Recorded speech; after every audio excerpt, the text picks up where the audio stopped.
Yep, it's Sunday. Welcome to THL Sunday Showdown. My name is Saku.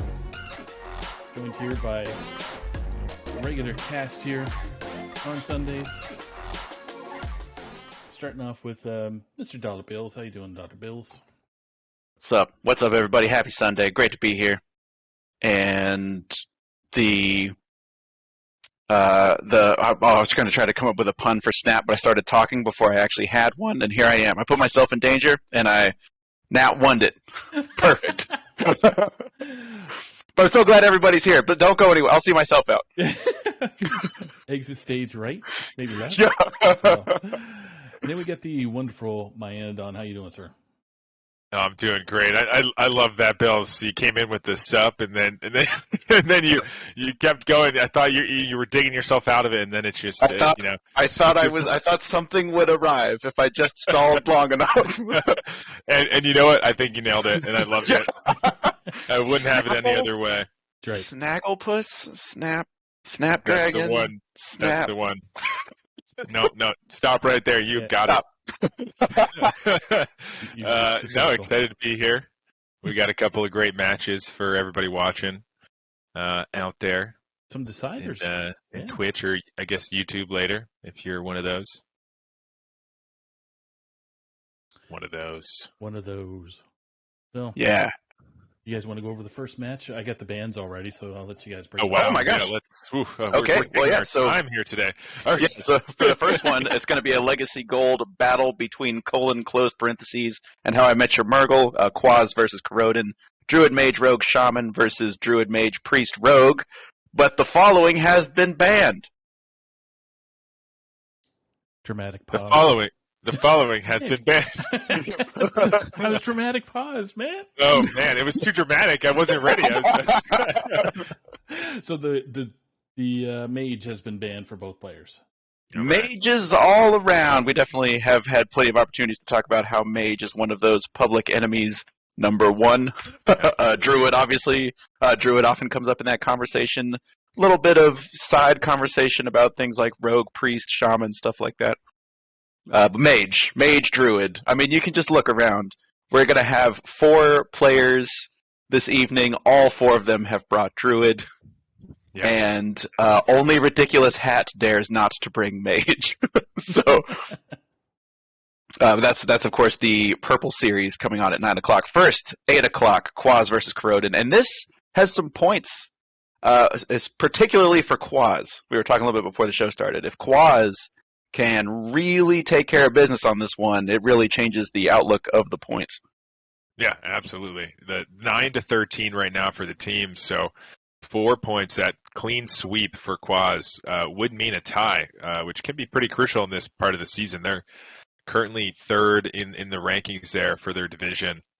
And on the other side, of course, if Corrodin can secure even just one game win, that secures the win for their team, and that would be the first win on the season. They have managed to get 24 points with those 2 losses, so still, a decent amount of points there at the bottom compared to the top of the standings. But a win here would do them a huge justice to put them further up. And with the Stubs taking a pretty big, I would say, I mean, it's a loss at this point, but it's a big deficit. They could still get a few points. The difference between these teams is going to narrow. Certainly. And this is, of course, Legacy Series. This is the Gold Divisions. This is going to be Conquest. We have both a Conquest and a Last Hero Standing for you this evening. Later on, Ridiculous Hat versus Geranium Battle. That will be Last Hero Standing. But for this initial one, Conquest, a lot of times it comes down to the conversation of the 4th deck. Presumably the strongest deck gets banned. In this case, that seems to be a strategy that both players are going for with the double Mage ban. So Druid, Rogue, Shaman, Druid, Priest, Rogue. So they agree on Druid and Rogue. So the 4th decks in this particular battle is Shaman v Priest. What do you think about that? Yeah, I think usually Priest takes that right now. The current meta, Shaman really suffering from those nerfs to those snowfalls. Really kind of fallen off at most play. So I think the Priest does win out in that 50-50, but we'll have to see. I think both these players are probably leaning towards that aggro Druid with that Mage ban. They line up a lot better bringing that than the ramp. But we'll see. Of course, I think it's going to be Miracle Rogue. Not seeing too many other archetypes these days. Yeah, does Mine Rogue even exist anymore? As even a pocket bring? The naval mine mega combo rogue? I have not seen it. But yeah, I haven't either. I didn't know if there's any might still magic. be some out there, I'm sure. I think it's one of those decks that someone's always playing, enjoying, but I don't think the play rate is very high. And then for that Shaman, I wonder if we're going to see something unique here, if it's going to be kind of control Shaman, just maybe without those Guardians. Not a bad deck, but certainly I think weaker in power level than some of the other decks out there. Yeah, and then on Corrodon's side, we have a priest. I assume that's going to be a quest priest of some kind. Or Naga priest. That's true. Depending on that does pretty well, especially now if Shaman is dumping those board freezes with the snowfalls. It does quite a lot better. There is those evolve effects that can slow things down for the priest, but it does have continued kind of threats. So if it does play correctly, can definitely win that one. I'm trying to think if there's banning the mage. Does that indicate Naga versus quest more one way or the other? I mean, we've talked about the priest rogue matchup already, and I guess we didn't do that today, did we? That was a week ago. That was a full week ago. We were talking about the rogue matchup into priest. Well, the players are in. Yeah, let's. Without the eyeballs, I just kind of keep clicking and seeing eventually. So we got Quaz. Bring the eyeballs back. On. Yeah, bring the eyeballs back, Blizzard. What's wrong with you? Blizzard, where are my eyeballs? Yeah. So many steps. We got Quaz on the bottom, so first to spectate for our casters, and we got Corrodon at the top. Yeah, there you go. So it is going to be that rogue for Corrodon and for Quaz, bringing the Shaman. It looks to be that control variant with those Murlocs. We'll see what else is in there, if they do have the Guardians or not. Definitely seeing kind of multiple directions. Oh, wow. Wait, hold on. Wait a minute. Just Murloc Shaman with some top end? Straight up Murloc Shaman. I don't even know what the stats are for this. Wow. Murloc Shaman. It has been a minute. Yeah, topping out with that Brew Con we saw thrown back. Meanwhile, this looks like a Miracle Rogue. Sinister Strike, is that all the time? Sinister Strike is something. That has been certainly put in the deck more recently, but it has been, I would say, a key inclusion since then. It's gone really, really narrow in the cost of cards to maximize the chances of going crazy. Right now, we do have the Edwin, so we have some potential a little bit later on. But yeah, Murloc Shaman. I just pulled it up. This is the one matchup where it actually, not that there's too many stats here, but out of the potentials, it makes a little bit of sense bringing it in this matchup, but into the Rogue may struggle a little bit more. That Sinstone, it might not be quite time to do it. We could consider it, though. Yeah, and the Rogue, I'm trying to think of what the defensive options that Miracle Rogue really even has access to, and without either of the Knolls in hand right now, this is obviously a Rogue. Do not be fooled by Kel'Thuzad and the Kel'Thuzad hero power and hero portrait. This is Rogue. Obviously, we see a backstab in hand, but I mean it's Knolls, backstabs, SI7 eviscerates, or no, what are those called? SI7, the SI extortion. Extortion, yes, yeah. I get it. This is definitely a tough situation to be in. You don't want that to get out of hand. I like using it here. If you're going to use it, you definitely Sinstone. I think we did start with the coin. Oh, wow. I did not expect to see this come out, but it's not bad. It's really not bad, and finding the Shroud is really, really nice here. I think just Corrodon fighting for that board, recognizing this is that aggressive Murloc Shaman after seeing the Tide Collar and saying, if I win the board, I can win eventually with some big minions. So I just need to stabilize here.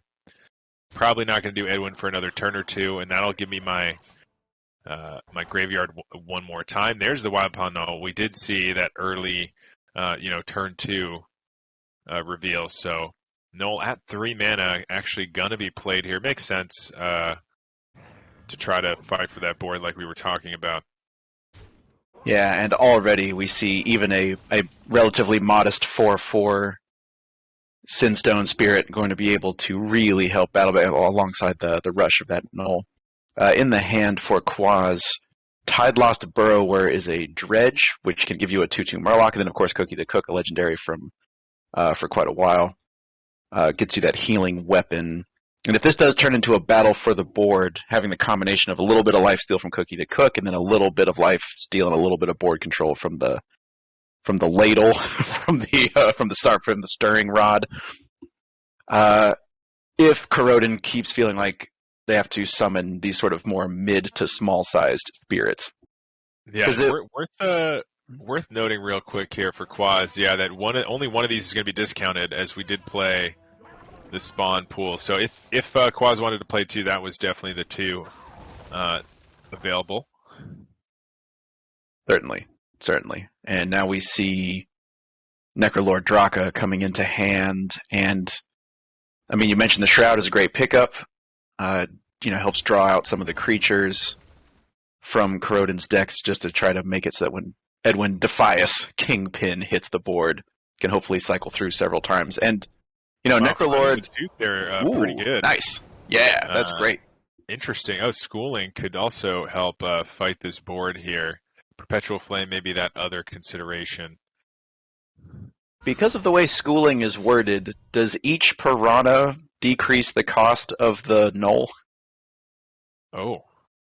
Because it says add 3 Piranha. Yeah, I think it would. And the Null, I think the text says cost 1 less for each card you've added to your hand. So, I mean, it's already incredibly cheap. No, but they're just neutral minions. They're just neutral minions. You're right.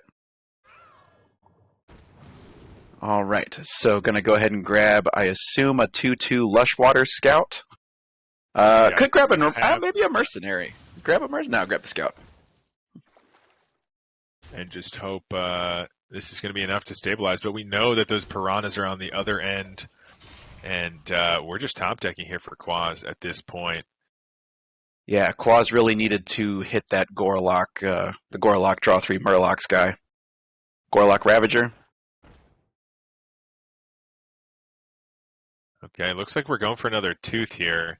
Yeah, if you're going to do that and you want to play any other Piranhas, I would do that first and use the weakest Piranha, yeah. So Corrodin recognizing that, choosing now. It looks like we're only going to be playing 2 Piranhas here. Okay, actually going for the serrated bow. Interesting. What are we going for here? We don't have quite enough mana to Necrolord. Shroud of Concealment. Okay, just going to draw some more cards. Yeah, those are the last minions, so worth kind of using that Shroud. We have one more Shroud in the deck, too, that now is a dead draw. Oh, yeah. And we Corrodin already reaching for that Edwin, thinking about Edwin. And Quaz picked up this Brucon several turns too early. Yeah, it is going to be nice to try to maybe do something, but if Corrodin's able to get something big going, a big Necrolord or Edwin here shortly, we're still kind of taking our time, though, on this big turn here. Wow, going for the mount as well. Oh, interesting. So yeah, I think Corrodin's just on I'm going to survive long enough and just get a board here to win. It's just got to be a decent board. I don't need a giant Necrolord. I don't need a giant Edwin. Or I guess we could still get a giant Edwin here shortly, but... Just, just a classic control Miracle Rogue, like we've always done it. On the other side, though, this Wildpaw Caverns is going to actually put a little bit of a potential roadblock here for the Necrolord. If we do get that down here soon, we'll have to be dealing with those minions every single turn. And next turn, as Quaz, we finally get Brucon of the Elements online. So it's Defias time. Corrodin rips Defias immediately. Yeah, has the Shadow Step, so maybe make a trade with your Null or go face with a Null. Shadow Step it here. It is a 2-mana Null, so it'll go down to 0 with the Shadow Step. Not too bad. Yeah, that is going to be the play here for Quaz. I think we want to get the graveyard down this turn too, if possible. Extortion can come down as well. We still have the preparation to keep things going. There is that. Oh, yeah, we hold on to the prep. Oh, Ooh, gone fishing. Grab another Shadow Step or a preparation. Why not? Prep, yeah, has the serrated, so can use that here. On his own null. Yeah, on his own null. Yeah, that's what I was thinking there. Could use another prep here as well. Gonna backstab. Corona's gonna backstab their own piranha. Yeah, going all in here on this minion. Oh, prep the Wicked Stab as well. Don't forget to press that graveyard. Make sure we have the time to do it. Did we get everything off? Sinister Strike gonna be thrown. Looks like we did. Okay, got it. Pretty good board here, and I don't think Quaz is going to have the answer. Can put 2 taunts in the way to slow things down, but we do see the Blackwater Cutlass, so one of these is going to connect. There's those 2 taunts you're talking about. I wonder, because I was thinking, actually going to take the healing. Is 2, yeah, so that's going to actually be a little bit trickier to get through. One of these will connect, though, like I said. Just a 1/3 dagger, huh? Yeah, just going to give it rush here to make sure that 2 of those connect. That's actually going to do it, I believe. Yeah, 15 plus 13. Was it like... Yeah, that's 28. What is that? And that is 25 on the other side. That is going to be lethal. Did not need any bigger of a dagger there. The Necrolord just going to be used for that rush. The Kodo coming into play, and the Rogue gets through. But Murloc Shaman, a big surprise, might actually be lined up here pretty well for the remaining decks. Yeah, so it's going to be Murloc Shaman into either a Druid or a Priest. Obviously, Quaz is not required to stay on that Murloc Shaman, but this feels like a deck that you throw it first and you throw it every time until it wins, is just my instinct upon seeing it. Because if you don't want to play it into a Druid and you don't want to play it into a Priest, then you wouldn't have brought it, right? Like you're gonna the decks you're going to see are going to be Druids, Mages, and Rogue. So yeah, I'd be surprised if we don't see that Shaman again. I think this was maybe one of the worst potentials. But if we see Quest Priest, that could also be pretty tough for the Shaman. So it is actually going to be the Rogue here. Just saying, you won with your Rogue, now it's my turn. yep. As a Quest Priest, there are going to be answers. We have potential answers for either, we have the Shard of the Naru for Edwin. We have plenty of heal. We've got other ways to deal with those stealth minions. Light Bomb. We see the Whirlpool. And plenty of taunts, too, with the Light Shower Elemental, Spirit Guides. Yeah, the healing effect coming off the Light Shower Elementals, the velocity, just the raw card velocity off Spirit Guide. And yeah, a couple looks like a Venomous Scorpion in here as well to just do the classic Priest, keep finding ways to deal with stuff, finger wiggly kind of stuff. Also, I will note, I forgot, while we were casting, I was just enjoying the gameplay, but that win by Corden does mean that How I Met Your Murgle does take the week. Takes the week. week. That is going to be huge for their team moving forward. Started off a little rough, but a big week for them. Colon close parentheses, still going to be looking for those points here, though. Yeah. So let's see what we get from the other side. Quaz, can you get a win here with this Rogue? Looks to be Miracle Rogue, like we expected. Yeah, nothing real surprising yet in the old Miracle Rogue. Throws down a Thrive in the Shadows, trying to find. Then there's the Light Bomb. One of those answers you were talking about that can deal with big Edwins or stealth or what have you. Yeah, so already starting to have kind of those potential answers. I think it's really going to come down to if Quaz can get one of those giant weapons, or if we get a big turn here. Yeah, actually, this turn is getting much bigger than I expected upon initially seeing it. Because we can still shadow step this Knoll if we want, and currently at a 6/6, so shadow stepping the Knoll would bring us up to an 8-8, right? So that's pretty good here going into turn 3. That might be enough momentum to get there, but it'll have to be. Yeah, on the other side, I'm looking at, okay, this is going to be a Venomous Scorpion. Can't even coin out the Spirit Guide or the Light Bomb yet. Because that's nothing like a stealth 8-8 on turn 3 to just really, really get the game going, as you mentioned, get that momentum ramping up. Yeah. Interesting options here. Focused Will, pretty cheap silence. I'm surprised we went for the more expensive silence. If we do see an Edwin, get the cheap silence out. I guess we're looking for a 4-drop is the reasoning there. That's fair, actually. Yeah, that makes sense. And it's interesting, the Haunted Conscience, it's not immune to silence. It just doesn't have any text. It's not a 1/1 that gets buffed to an 8/8. It's just an actual 8/8. So like you're saying, just something to deal with an Edwin if an Edwin gets out of control. Yeah, actually a pretty good turn here to summon that copy of an 8/8. So worked out really well going to turn 4. Corden recognizing that. Still a lot of damage to be looking at, but we do have Desperate Prayer. We do have the Spirit Guide to hopefully taunt. Oh, wow, it's Zyrella now. Zyrella. And the Gift of the Nario. That is going to be a big turn next turn. We can practically clear. I think we will be able to clear, most likely. That's 5, 6, 7, 8, yeah. Only risk here is a giant Edwin, but it's going to take some doing. That is not going to be able to honorable kill anything, but just going to rip it face. Send it down. Yeah. It's a lot of damage. Oh, Shadow Step available for this Null. Yeah, interesting. We're going for the Null Shadow Step just to get a little bit more juice here. Could have also... Yeah, I guess that's the one that makes the most sense. Cutlass is going to be played here. That's a big Edwin. It is going to be able to survive. But we do have Coin, a Light Bomb that will deal with this board, actually. Pretty nice Coin.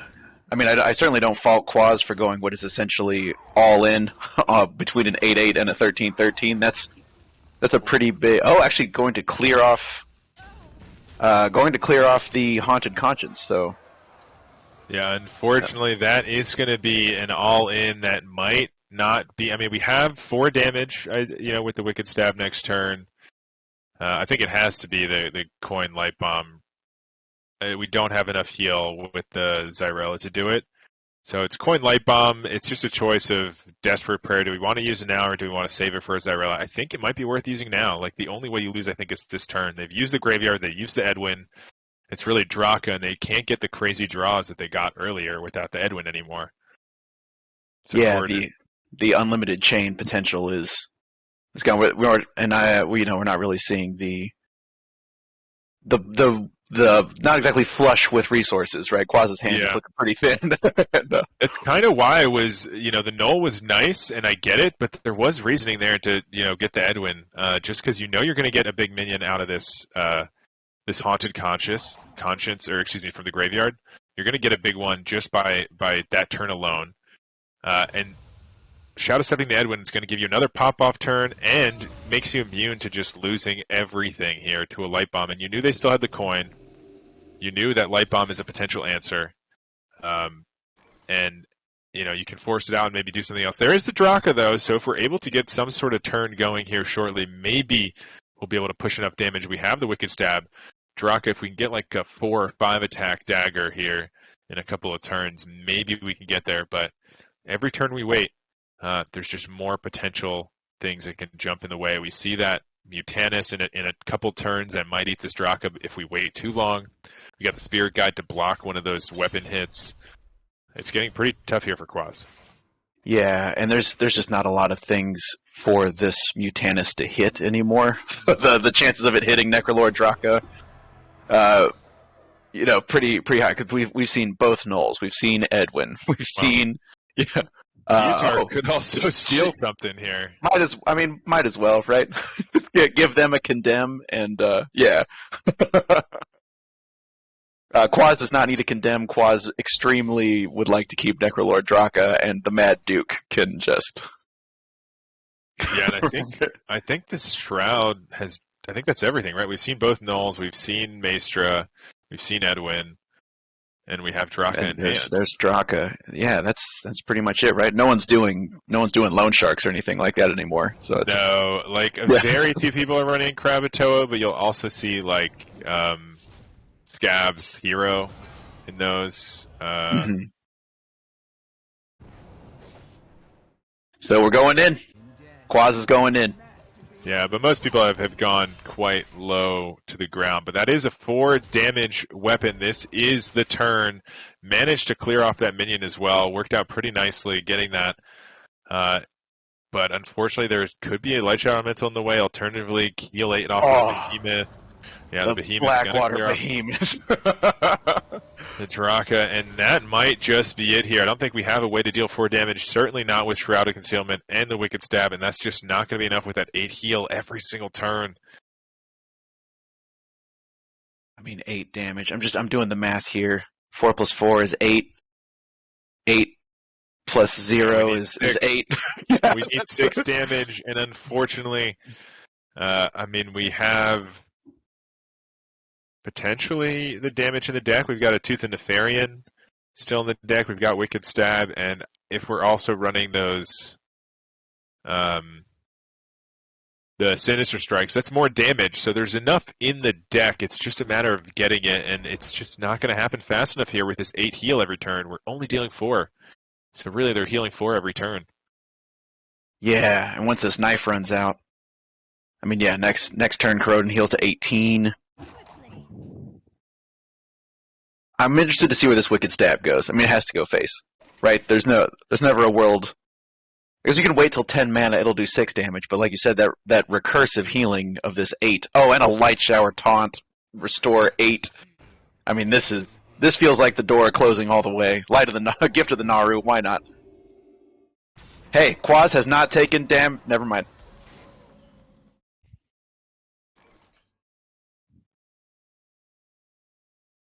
High game.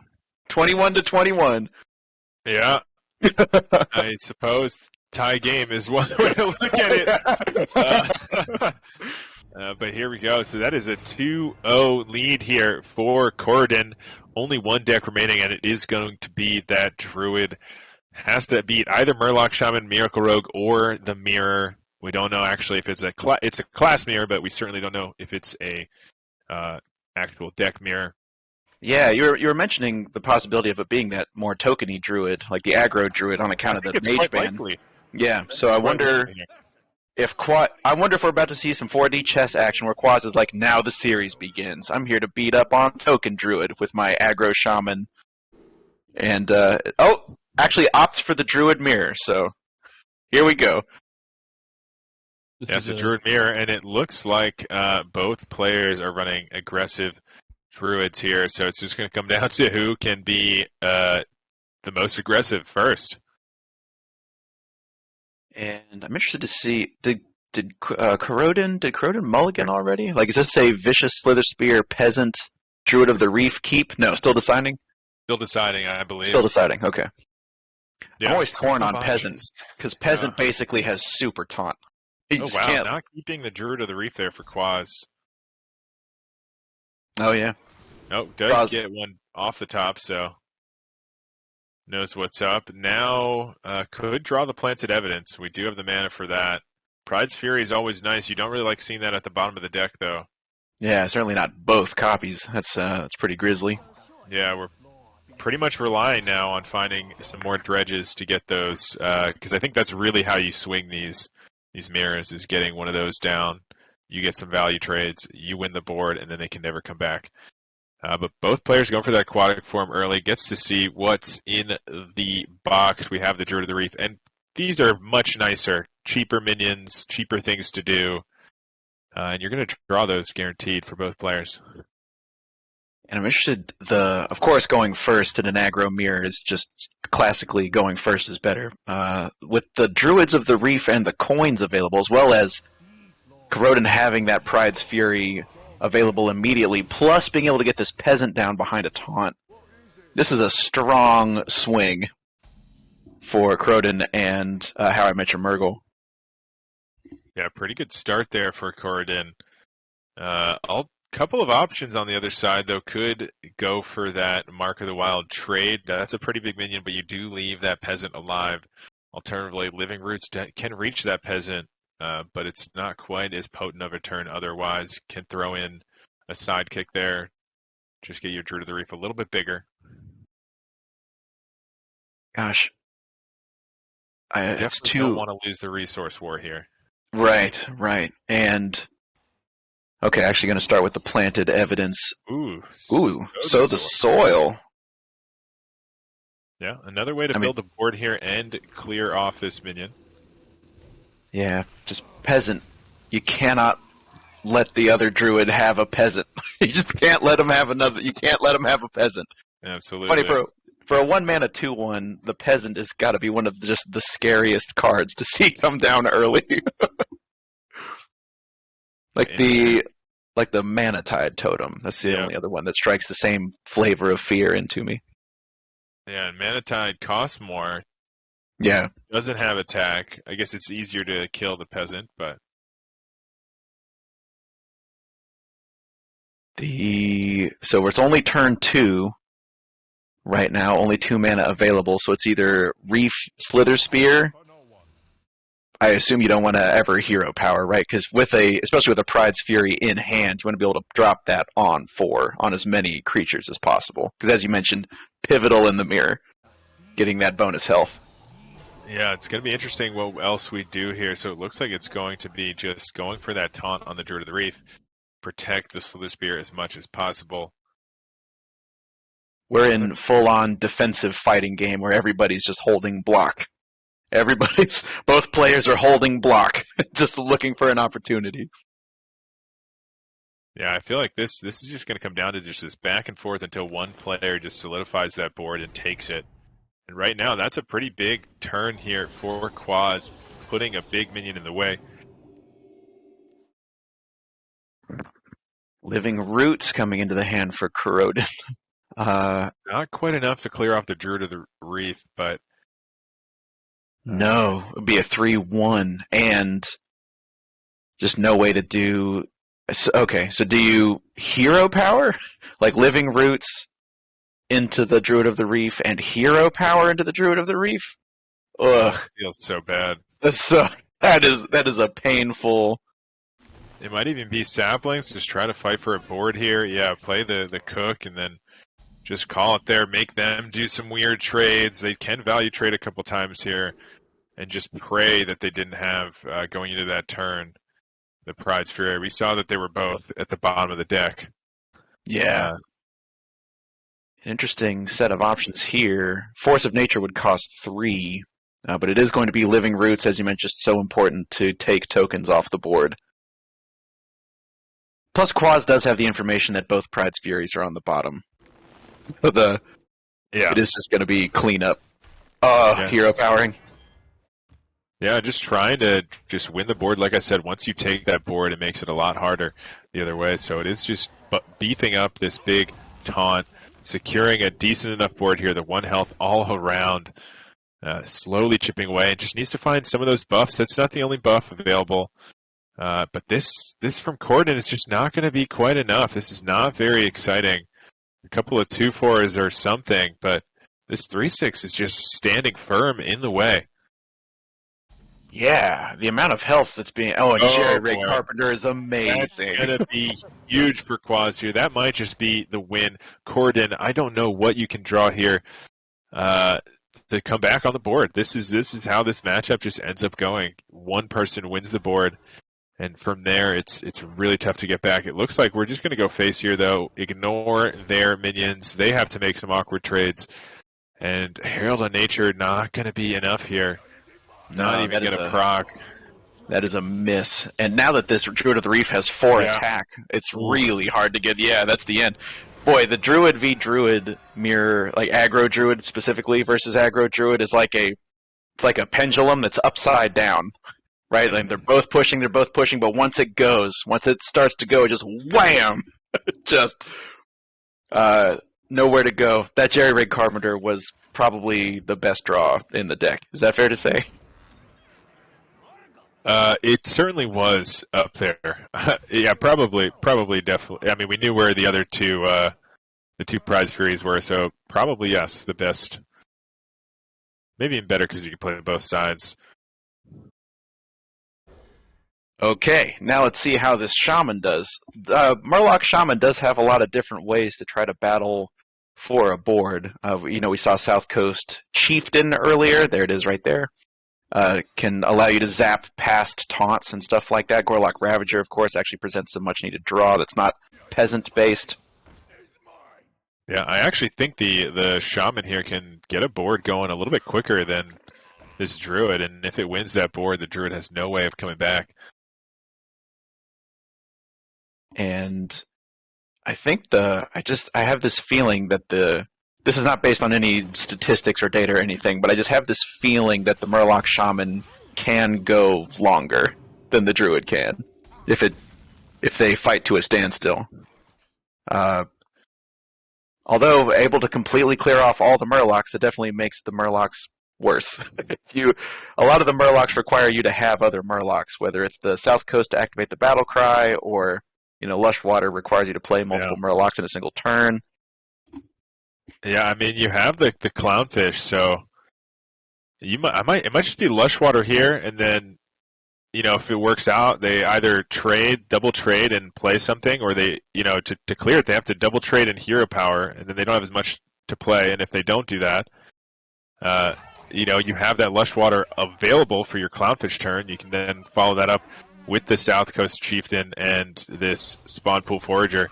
Actually, it looks like we're gonna just rip the Forager now and summon that. What? Wait, what? Interesting. So obviously the Death Rattle doesn't proc because it doesn't die. Wait, why did we do that, Quaz? Interesting. So now 2 bodies on board.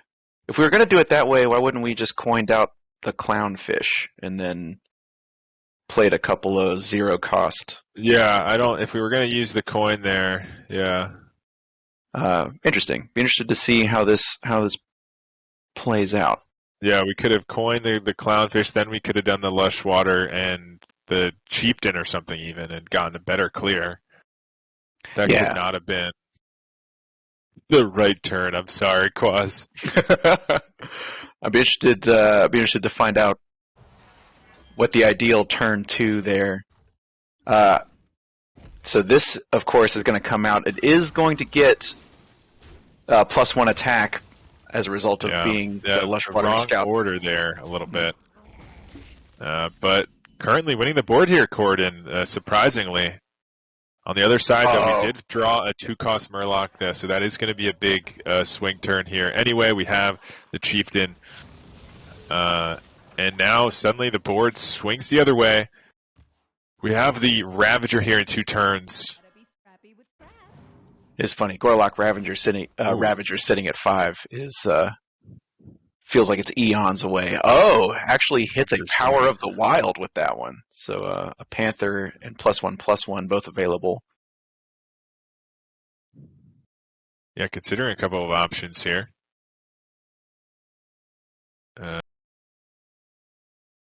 This is an interesting situation. The Murlocs extremely want to have control of the board. Obviously, the token aggro druid extremely wants control of the board. Looks like going to go ahead and buff the entire board using. And I was about to make a comment about spending all of your mana, and there you go.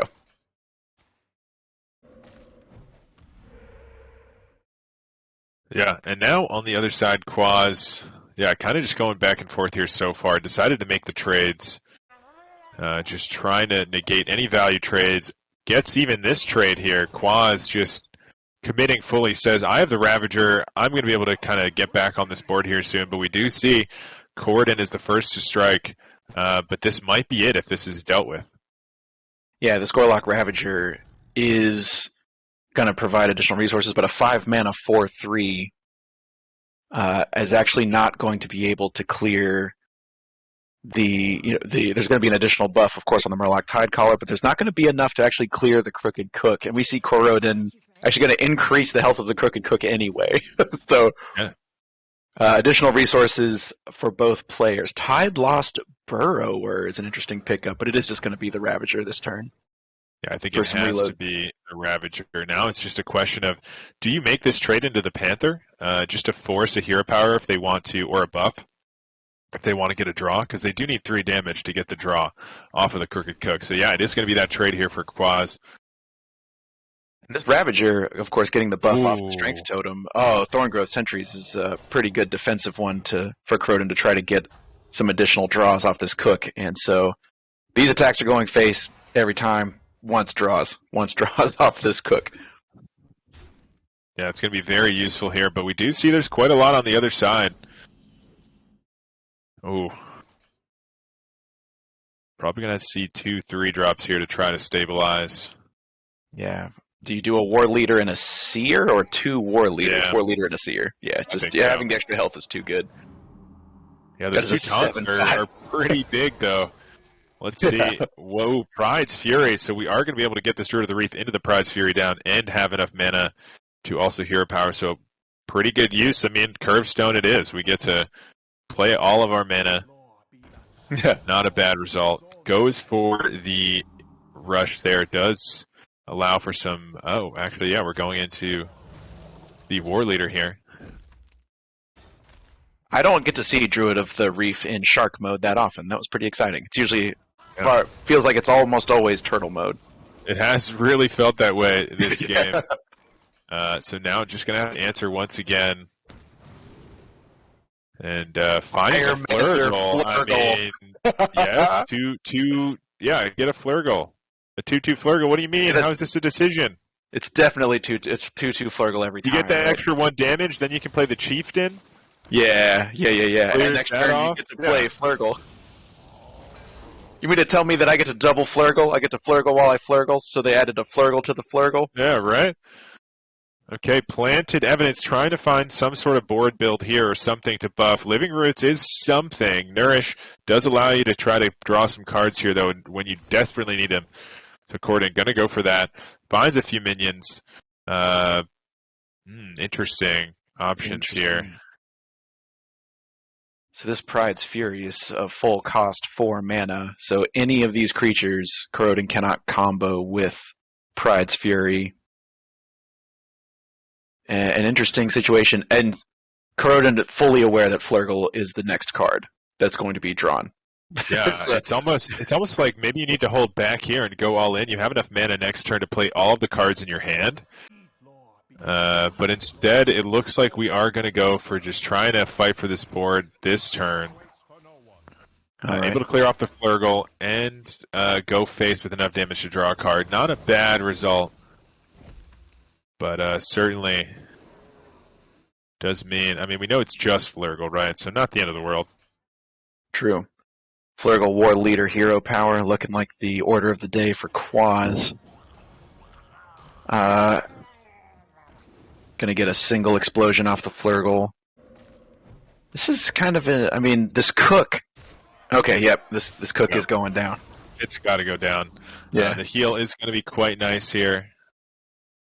And now it's just going to be kind of an all-in, I think, on the other side. Double Slither Spear, Pride's Fury, Herald, I think, is the most stats you can get. Yeah, I can't imagine. I mean, what is that? That's exactly 9 mana. 3, 4, 5, 4. Yep, that's exactly 9 mana. I mean, it's awkward because you want to kill the Flurgle, and So, well, now that we've hero powered, we do not hold back. Wait, what? Okay, clearing. Why didn't Interesting. What? Interesting. Deeply. I guess it always ties to the Tide Lost if you're making that trade, and you never kill the Flurgle that way anyway. So I don't know. That was weird. If we were gonna do something, I think we should have. If we were gonna not play the Herald, we should have killed the Flurgle, right? Because now our board just gets killed. But anyway, we have lethal on the other side, so it doesn't matter. But academically, I mean, this is exact lethal. But academically, an interesting.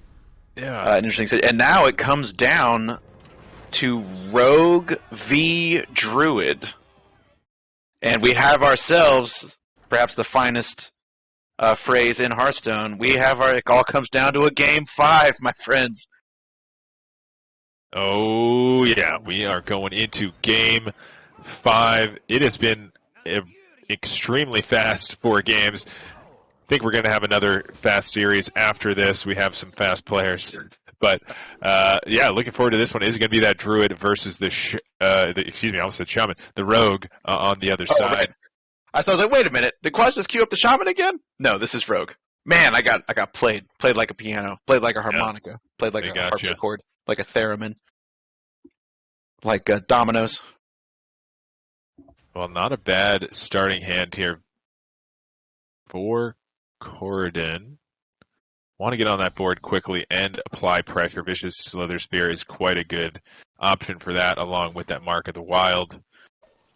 There's even a peasant coin beaming sidekick option if you think they don't have exactly extortion. Yeah. Probably not going to do that. Probably just going to see the Slither Spear, like you said. But, okay, actually going to coin out the beaming sidekick on the Slither Spear, so it doesn't even matter if there's extortion in hand. Yeah, just trying to protect that minion at all costs here. Has the Mark of the Wild to follow up the following turn. I like it, and it looks like it might force out from Quaz this Tooth of Nefarian. So that does mean we have some pretty expensive nulls later on, but really just saying, I need to win this early game. I need to win the board here, or I'm in deep trouble. Does go for the drown. Fastest drown I've ever seen. I didn't even see the other 2 options come up before that drown. That's going to get rid of a minion. Pretty good Edwin. It's on the other side. I don't know why Edwin. I don't know what exactly you're trying to drown on the other side. There's not that many good minions. I guess a 1 big minion if it happens. Yeah, once a Pride's Fury hits the board, if something obnoxiously large is thinking about that Crooked Cook and how nice it would have been to drown that. Sure. I guess that's the target that we're hoping for. I did not even get to see what the other options were, but for a second I don't know. Yeah, we'll see. There's a lot of smaller minions on the other side usually, or a lot of minions pretty spread out buffs. So this is an awkward turn for Quaz. Yeah. You gonna hero power this turn? You gonna Tooth of Nefarian for not getting a discover effect? You can't go in on Necrolord, obviously. So hero power pass? Wicked Stab it is. Stab, okay, yeah, sure. I could see that. Had it for 1, does remove one of these minions. You really want to restrict any of these getting buffed. We have an answer for 1 with the drown, so it is going to be able to answer the big minion here, so it might definitely come into play. It's actually going to be really nice here because you have that hero power to clear off this peasant, and I think that might be the stabilizing that we needed here. Yeah. So actually really big. Oh, no, instead we're going to use the Tooth of Nefarian just as good. Are we going to use the extortion then to clear off this peasant? I think we have to. At least that time I was able to see that Quaz did not pick Wings of Hate. I was able to see that card art appeared. I can't argue with Lightning Storm here. No, Lightning Storm's amazing. Yeah, that's a fantastic pick. That's a pretty good board into exactly that, though. Although Lightning Storm with the hero power will allow most of these minions to be cleared off. And the Rogue is really just stabilizing, but so far not really putting any threat of their own. Yeah, Quaz kind of getting beat up, too, sitting at 19, and then, as you mentioned, able to use the hero power Lightning Storm, but it's going to take another 2 or 3 trying to keep this board under control. You know what I'm not seeing for Quaz is very much draw action. I don't see the Cloaks of Shadows. I don't see Edwin. I don't see a lot of tradables. Yeah, the one tradable we had to use there to get rid of the peasant. Really kind of coming down to this top deck war here soon, but Quaz seemingly might be able to stabilize here. It is going to be that Lightning Storm trade has the hero power for next turn if it doesn't get buffed. We do see the Mark of the Wild, though, which is going to push some damage. And Power of the Wild here as well, probably for a 3-2, I would guess. Yeah, I would have to assume it's a 3-2. Also, Quaz is overloaded for 2 going into next turn, so only 4 mana available. Mm-hmm. whatever We do the have next enough, draw. just enough for the drown, so That's true. that might That be is true. what we need here to finish stabilizing the board. It is going to be that 3-2, does push the damage here, so not quite enough based on where the Mark of the Wild is to clear the board, but can get rid of this sidekick and hope that's going to be enough, but that 3-2 is going to... Oh, never mind. Null to the rescue and drown Null, and finally Quaz able to stabilize, might be able to take this, might be able to still get some points for his team here, some critical points. Corden, though, with those 2 wins already, does secure, like we said earlier, the win for their team. Pretty solid pickup there to try to do something with your mana and fight for board. Yeah, and actually, Quaz Choosing down not to to... buff. Oh, choosing not to buff. Interesting. All right, going to trade away the Blackwater Cutlass. Hits the other Null. That's gotta be. That's gotta be it. I have a feeling that both Nulls We're on all the in board. here. We're all in here on the Draka is going to come down too. I think we play all of our cards. I mean, we have to value trade, or I guess it's not really a value trade. It's an unvalue trade, but I don't think Quaz I wants think to it's keep more of a taking decision. damage. Yeah, if you're taking damage. So actually, Quaz going to hold back a little bit longer here on the Draka. I can see that argument too, but I don't know if it was going to get much bigger than 4 cards right now. Corrodin just running on fumes. Can't get this Crooked Cook activated. Just gonna hero power and pass. Yeah, you're on an 11-turn clock, buddy. Yep. Hey, that was almost 10% of Quaz's health, gone in a single strike. Yeah. Good luck. Tempo Cook. Yep. It's just going to have to be, and it just dies to the board, but hoping it connects for 1 damage here, considering even the fertilizer there just to maybe connect for an extra 2 damage. I don't know if that's going to accelerate things enough. Shadow Step coming off the top, so this is going to be a little bit better, actually. Quaz holding off on the Draka does get rewarded here. Now going to go in on it, and we will see a solid weapon. It's not going to be enough to just end this on its own, but it's certainly going to speed things up. And you're on a clock here. Yep, this is what, a 6/3 dagger? Yeah. So that's 18 damage there, plus the minions, if these aren't dealt with, are just going to finish the rest of that. Druid of the Reef, with that fertilizer, can deal with one of them, I suppose. It is going to be the case. Clears off the Necrolord, and... Wow, what a... now we're both top decking. What a game. Yep. 10% of Quaz's damage of Quaz's remaining health evaporates. All right. Oh, extortion is good enough. Just go ahead and throw that Just back. See what else is in it. Find something else. No way to actually get that comboed. Maybe you just wait a turn. Oh no, we're just gonna go for it. Just go ahead and pick pick the the Wicked Stab next turn. I'm a little surprised. I feel like I'd rather cycle. It's not gonna. You can't play it this turn. So if you wait next turn, then you can play anything in your deck plus that. So. True. But anyway, Corden does find planted evidence saying that's what I need here for a chance. What are the big things I can do?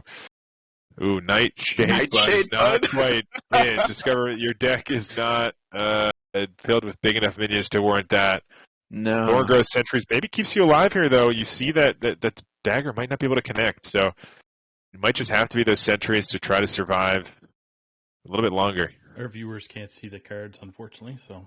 Oh, the options are Pounce, Nightshade Bud, and Thorngrowth Sentries. Yep. I'm trying to decide if there's ever an argument for pouncing to give +2 attack to speed. You can't. I mean, you're, there's you're no just way. losing. Yeah, you're just losing lose the race. Yeah. Yeah. So Thorngrowth Sentries is going to be the pick, and we have a couple of turtles out there. And as you mentioned, going to absorb the last hit of this dagger. We still haven't seen either of the graveyards. That's that Wicked Stab. 6 damage Wicked Stab. So it might even just be like holding back this turn. Like I said, that's why I would have liked to see that gone fishing held back. But it is okay. I mean, that's we have enough damage with the dagger and this hero power and this weapon. So maybe it's just going to be. I'm going to wait. I get this Wild Paw Nell next turn. They are going to hero power 1 away, but we have a lot of potential lethals off the top. Actually, we've used both Sinister Strikes. We've used both Tooths. There's actually not that much. There's not Well, that much burn left. It's going to have to another be wicked stab. yeah, one more wicked stab, and then of course. Oh, that's right. We used both tooths of Yeah, Nefarian. the teeth Huh. of Nefarian. Yeah. This is going This to clears the allow null. this minion to be cleared, and maybe the clock can. I think you have to tank it though. It's a little awkward, but you really don't want to be taking this damage from this weapon. Yeah. So you just take 3, clear the null, and then this knife still can't get through to you. Yeah. At that point, Quaz would like to draw what's the serrated teeth one called? The 2-mana one that discounts. Oh, actually, just going I've off forgotten base, the name of it. saying Sorry? you need enough damage. I'm going to try to kill you with my board.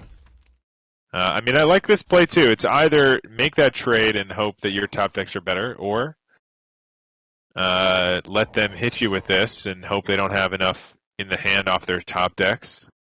But yeah, right now we're pretty low and not an easy way to kill this null without just using both of these minions. What a my top God, Thorn deck! Growth Opponent Sentries. might just win Oh my off of that God. top deck. That is gonna keep them alive. We'll see if that other. Oh no, we have no more wicked stabs. I think that was both wicked stabs as well. I don't think we have any over the top damage. I'm trying to think. We used both Sinister Strikes. We used both wicked stabs. We used both teeth. Oh, that's it. Thinstone Graveyard off the top for Quaz. Wait a And minute. that's it. That's going to be the game. And somehow, Corridon able to come back there. I thought the Rogue had taken it, but unfortunately, just not enough damage there. Wow. And that is the win for Corridon. What? Taking it for their team, getting even more points. That is going to be the victory for How I Met Your Murgle, an even bigger victory, and that is going to put them on the board here as close parentheses, still in the running, but going to be a tough loss for them this week.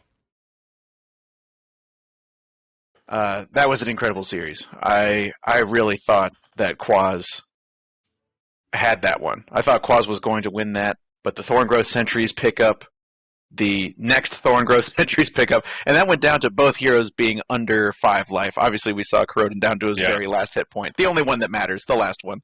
As long as you have that one, as we've determined in RPGs time immemorial, as long as you have 1 hit point, you're just as effective as when you have full hit points. Yeah, I'm gonna have to wonder if Quaz maybe could have taken that last one if we had seen that hold of that gone fishing, if that would have made a difference there. But anyway, Cord, congratulations! What a big win!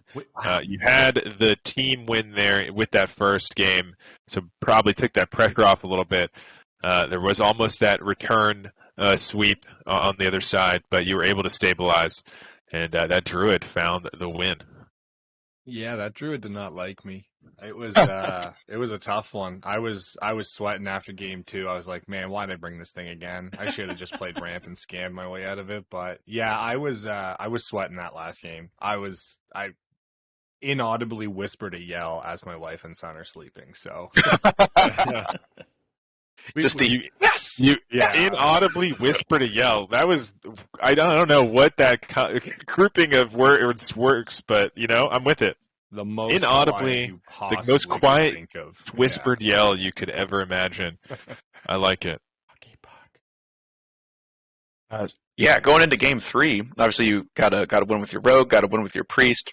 Druid v Druid, that's a mirror. But then Shaman v Druid. What were you thinking going into that one? Obviously, you knew it was a Murloc Shaman going into it. Yeah. What were you thinking about going into that game?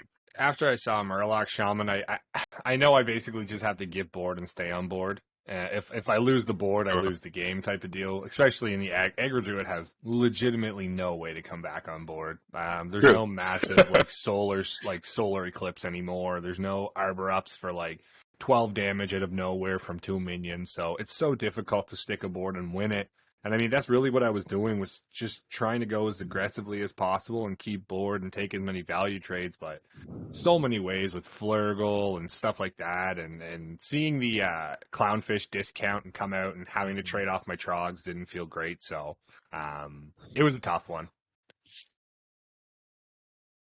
Yeah, I hadn't really considered Murloc Shaman here recently. I'll go ahead and tell you all the pregame stuff we were talking about was assuming some kind of control Shaman. But Murloc Shaman coming out in the first game against your Rogue, did that affect your mulligan, or did you suspect Murlocs? No, I honestly thought either control or evolve, but then when I did see Tide Collar on one, I remembered who Quaz is and what he likes to do to me. So I remembered who Quaz is. yeah. But then I mean, I didn't really pivot me too much because I mean, Rogue is kind of just he tried to do it to me in the aggro deck, stave off the early and then finally go for a massive push turn. But unfortunately, I guess I was able to space out threats and make boards that he had to utilize a lot more threats. I mean, seeing a lightning storm kind of made me sad, but I mean, I feel like I played the Rogue game pretty much to exactly how I wanted to, regardless of what it was. I might have been happier that it was an aggro shaman because really my game plan was just stay alive and then make something massive rather than if it's, control or evolve, where it's like you make these massive minions. Do they devolve them or do they rotate them or do they just freeze the board? Do they still play that stuff? So it kind of gave my game plan a little bit more of a linear thought plan. And then I knew what I was coming into with that shaman, and it really took a lot of the question marks out of my game plan and my lineups. Yeah, I think talking about that game was the first time I've ever said the old classic control miracle rogue. You've seen it here, like we've always done it. Control miracle rogue, displaying its power against the shaman. Yeah, it's just like kind of weird to have to throw out like a backstab or something when you've only got like 3 discounts on your knolls. But I mean, they do get there if you can line up the tooths nicely enough. You can get them down to pretty much 0, which I think Quaz did that game as well in the game 5. I think I got there in game 1 as well. But yeah, it was definitely a just hope and pray, and then I just kind of wanted to make big dudes, and I did. That's beautiful. That's what it's all about. Well, congratulations once again. Well played throughout for both of you. Couple of missteps, but nothing too crazy. But we got definitely enjoyed a dramatic game 5 out of it, where it was like Gordon slow rolling his 1 damage to Quaz's face. Oh my goodness! Yeah, I've never had a more decisive of thought of if I push the 2 damage directly now, do I hold it? Do I make 1/1s? What do I do here? And I was like, you know what? The 1/1s always make it there. Like the 1/1s make it. The 1/1s always make it there. That's beautiful. But no, yeah, appreciate it. I'm going to be watching the VOD back to see all the things I screwed up, so I'm sure. But thanks for having me on, guys. No problem, I do appreciate it. First Our stream, pleasure. got on the board for Legacy, clunched Yeah, it, so it was a nice one for me. I appreciate that. All right. Hell yeah, brother! Congratulations. Now you can Awesome. whisper. All right. You can whisper, yell, whisper. I guess we can Whisper call it? yell. Yeah. Yeah. Whisper yell in just joy here. Yeah, inaudible, joyous cheer. I'll be Inaudible whispering joy. sweet nothingness as my head hits the pillow. That's where I'm doomed for next. Oh, beautiful. All right, man. Have a good night, dude. Have a good Get night, some everyone. sleep. See ya. Okay. An excellent 5-game series. Love to see it. My favorite. We're going to a game 5. My favorite 6 words in Hearthstone. We're going to a game 5. But with that one now in the books, as you mentioned, Croden bringing that win in for his team How I Met Your Murgle. That brings their record to 1-2, but so many points for a 1-2. They're them strongly. Are they still in 3rd in the Gold Conference? Is that still accurate? Someone has to do all the math. There's a bunch of math. There's a bunch of math to do, and and some I'm of the not gonna games do it. aren't played yet. I don't Exactly. think we can 100% say for certain yet. They might have lost their 3rd place spot, but certainly still in that tight running. As always, plays Magnified also hasn't finished their week. Distubs with a pretty weak week. I don't know. We'll see. Yeah, but with Legacy behind us, we now have Hero Series before us. Ridiculous Hat of Team Clowntown up against the recurring Sunday Showdown Geranium Battle, this time battling against Ridiculous Hat for another pit of misery. It sounds like the bands are in, just so you know what they brought. This is, of course, Last Hero Standing format. a little bit of a change in strategy from the conquest we just witnessed.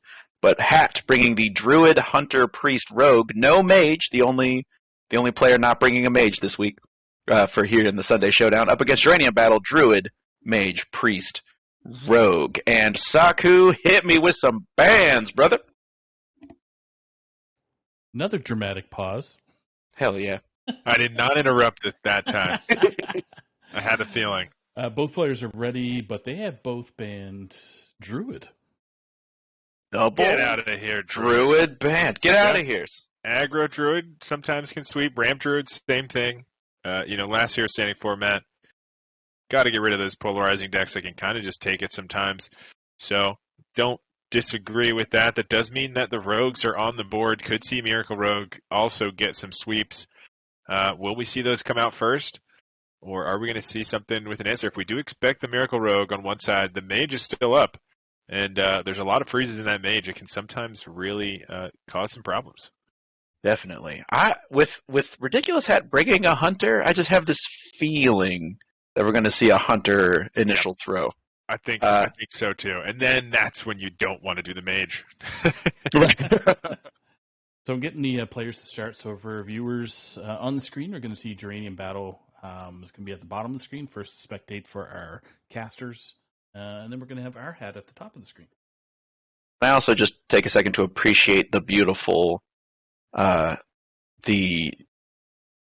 Ridiculous Hat's current legend rank is 1111, which is a commitment to symmetry that I think is intentional. I wouldn't be surprised if our hat stays at 1111 until he can get to 111. Yeah, they're just not going to play any ranked until the night. That's right. Of the 111. Right, looks like they are jumping in. All right, eyeballs. Let's find some eyeballs. Where are you at? Where are you eyeballs? at? They're gone. You guys are going to enjoy the fiasco that's happening right now. Oh, there's a fiasco already? Already a fiasco. Yes. Okay. So the two classes that are on screen right now are both... Wait a minute. Druid v. Druid? Druid v. Druid. Hang on just one. Hey, hold on. We banned this. Yeah. Okay, well, that's a forfeit on both sides. Regame, All right. everybody. It's a regame. That's it. Game over. It looks like, wow, Silverleaf Poison. Hold on. Oh. I mean, sure. Another one-cost spell if you get it off your Draka. That's a big weapon you're drawing with. I don't know. I don't mind it. See if it does pay off. Does need a weapon equipped to get that to work. I cannot see. Yeah, carry on with talk amongst yourselves. I don't know why I can't see Geranium's hand. Are you a fish or a frog? That's a good question. Neither. Neither. We're a rogue. Yeah, we're actually So are you. a rogue. And Come on. Geranium with a little bit better of a starting hand here, I would say, although we do have the Edwin on the other side, so that could be crucial. Both players, just Geranium with that Sinstone Graveyard. Yeah, we expected some quick plays, and so far our players have not disappointed tonight. No, going to be some velocity on these two players. Would not be surprised at all. Sort of the modus operandi, particularly of Hat. Yeah, and, oftentimes I see, Hat gets people at his speed. When you play against someone fast, you can sometimes speed up your own tempo. Geranium, though, currently just taking their time, thinking about it. A couple of options there on turn 2. Edwin coming down here on 3, going to be shadow stepped, setting up a big turn here to follow up. After that, first player with a big turn often does take the win. So actually, wait, Wild Paw not coming down, actually. I suppose we have Edwin. We don't know that we have a graveyard or anything else, so just get on the board. I don't mind that play either. Yeah, it costs 0. I guess there's... And we don't have the graveyard or the Necrolord. Or the Necrolord, yeah, which is a good reason to keep them. I mean, you can always play it next turn, and we might play Edwin, so there's an argument for holding on to it because maybe you find one of those potential big turns with the graveyard. But I suppose it's only one card different, so not too bad. Yeah, just gonna go ahead and try to cash in on the old 0 mana Pyroblast. with the 3 attack minion. Only got to sit on the board for a couple of turns. Valera versus Mecha Valera we have here. Rise of the Machines Valera versus regular Valera. Yeah, just regular old vanilla Valera, not even golden hero power here for Geranium. Going for the full stealth. I can appreciate that. The rogue going for the rogue stealth maneuver. Deciding here if we want to play these nulls. I think if you play one, you're playing both. I think going to hold back, though. We do have the graveyard, like I said, to get a big ghost. And now Arhat going to play that Edwin. Finds a good, easy enough playable card. Cool. Prep is awesome. Exactly. Let's see. Finds Gone Fish in here, too. Just can keep cycling. Another prep. Shroud of Concealment available with the prep if we want. Instead, just going to go stab. Interesting. For the stab. Oh It does. Gosh. Okay, Sinister Strike here. So we're going to just use that mana that way. Finds another weapon. Just go for the Giant Edwin. Why not? This Edwin is colossal. Are we even done yet? We're done now. We're done now. 13-13. Not too bad. 2 strikes with this thing, and the game is over. Yeah, it is going to be the setup turn here, or it's going to just have to be the turn here for Geranium to try to come back on the board. Because that 13-13 is going to take you down here very shortly. Right now, if it connects, we have double Wicked Stab for 4 next turn. That's 8 damage on top of the 13 with the weapon, excuse me. That's going to be enough. So 16, yeah. We're at 15 okay. Plus, yeah. I think. Oh yeah, plus the Sinister. Plus the 19, yeah. Yeah, the Sinister. That's going to be enough. So we'll have to deal with some of this board here. We will probably see. Can Geranium do enough to kill this Edwin? I don't think so. I'm surprised we're seeing the Shadow Step on the null. I guess it's fine. Yeah, we need to fight for the board here, sure. Although the 9/9's not quite going to do it, but we do have 13 damage, 15 damage, and now that should be just lethal with the Sinister Strike and those 2 Wicked Stabs. Yep. Yeah, that's 8, 9, 10, 11, 12, 13. 13. Insane. And Ridiculous Hat dropping that Shadow Step on the Edwin. As you mentioned, the first rogue to get going. There's no comeback, right? Like once you get a big, there's no light bombs, there's no taunt, there's not even taunts or healing. Like once you get a big Edwin down or a big Ghost down, that's it. Rogue's got no way to come back. So that is going to be a quick win, and also a decisive win. The first win in last year's standing so important, and so now Miracle Rogue gets to try to continue onwards, whereas the other Miracle Rogue is now knocked out. Interested to see what Geranium brings. Yeah. It's not all over here for Geranium with that Miracle Rogue. I mean, we have the Priest and the Mage, which both can be pretty solid into this Rogue. Mage, if you're bringing that Spooky Mage with a lot of freezes, can certainly get enough freezes as well as, find that lethal on the other side. It looks like it is going to be ping. Actually, it could be big spell. No, with Arcane Intellect, it's probably just ping. Yeah, just going to be skeletons and interesting Kael'thas Sinstrider in the opening hand. I got distracted by that. Sorry, by the Kael'thas Sinstrider.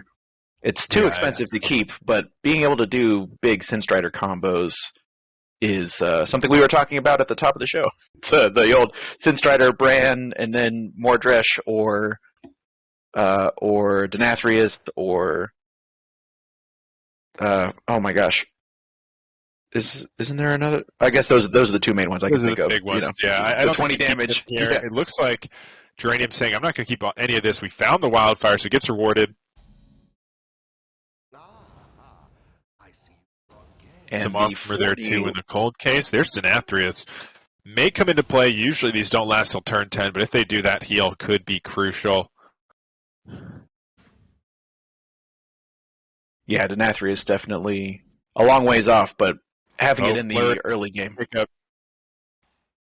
Flurry can slow down on that aggression long enough for maybe a rune or some other thing to rescue you. That's a pretty big pickup there. That, on the other side, there's Shroud of Concealment, 0 cost nulls. One's going to come down right here, just trying to chip away at this mage as fast as possible. Had the Draka in hand, has the Edwin, so maybe saying this null can just be aggressive. I don't need to use it for an extra damage here or there. Let's get the damage on the board instead. Our hat all about the tempo. Definitely some tempo. I think something might be going on with my internet because I missed most of what those words were. But I did catch tempo at the end, and Tempo, I do agree with tempo. Definitely some tempo. Definitely some tempo on the side of our hat. Going again for an early Edwin here on turn 3. Just trying to be as aggressive as possible. Find the Door of Shadows, finds the prep. That's quite a lot of draw there. 7-7 here on turn 3 is pretty good.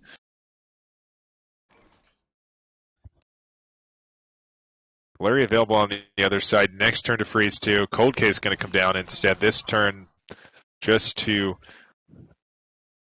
get some armor. Maybe get a couple of trades that could work here. Yeah, every piece of armor you get forces the big stuff to be bigger. The knife has to be bigger. The Sinstone ghosts have to be bigger. The Edwin has to be bigger. It's just because as we saw in that last game, eventually the rogue. Sometimes it can seem like an unlimited amount of damage, but eventually the rogue will run out of stuff if they're not careful.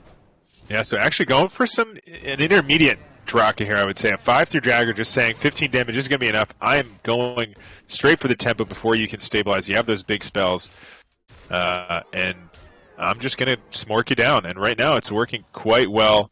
Amplified Snow Flurry, a good pickup to stem some of the bleeding. Can combo that with the Flurry to freeze 3 of these. And play the Prince Renathal. Not too bad of a turn, but not too much going yet for next turn. So, yeah, there's going to be that Flurry first. See where those land. Going to have to be this Renathal. Snow Flurry ping that Edwin. And now just hoping to find like a Blizzard here off the top or some sort of additional stall here. Especially with the Magister. We have played Flurry and Cold Case, so it won't be guaranteed if we do find a Blizzard for that to go off. But Flurry's not too bad. Cold Case is some armor. Is not going to save you, though. And we're going to see a Shadow Step on the Edwin. Our hat's going in again. Yeah, he said, okay, you can stop it for a turn, but I'm just going to draw some more. And actually just going to waste one of those 5 damage attack to keep getting the Edwin going.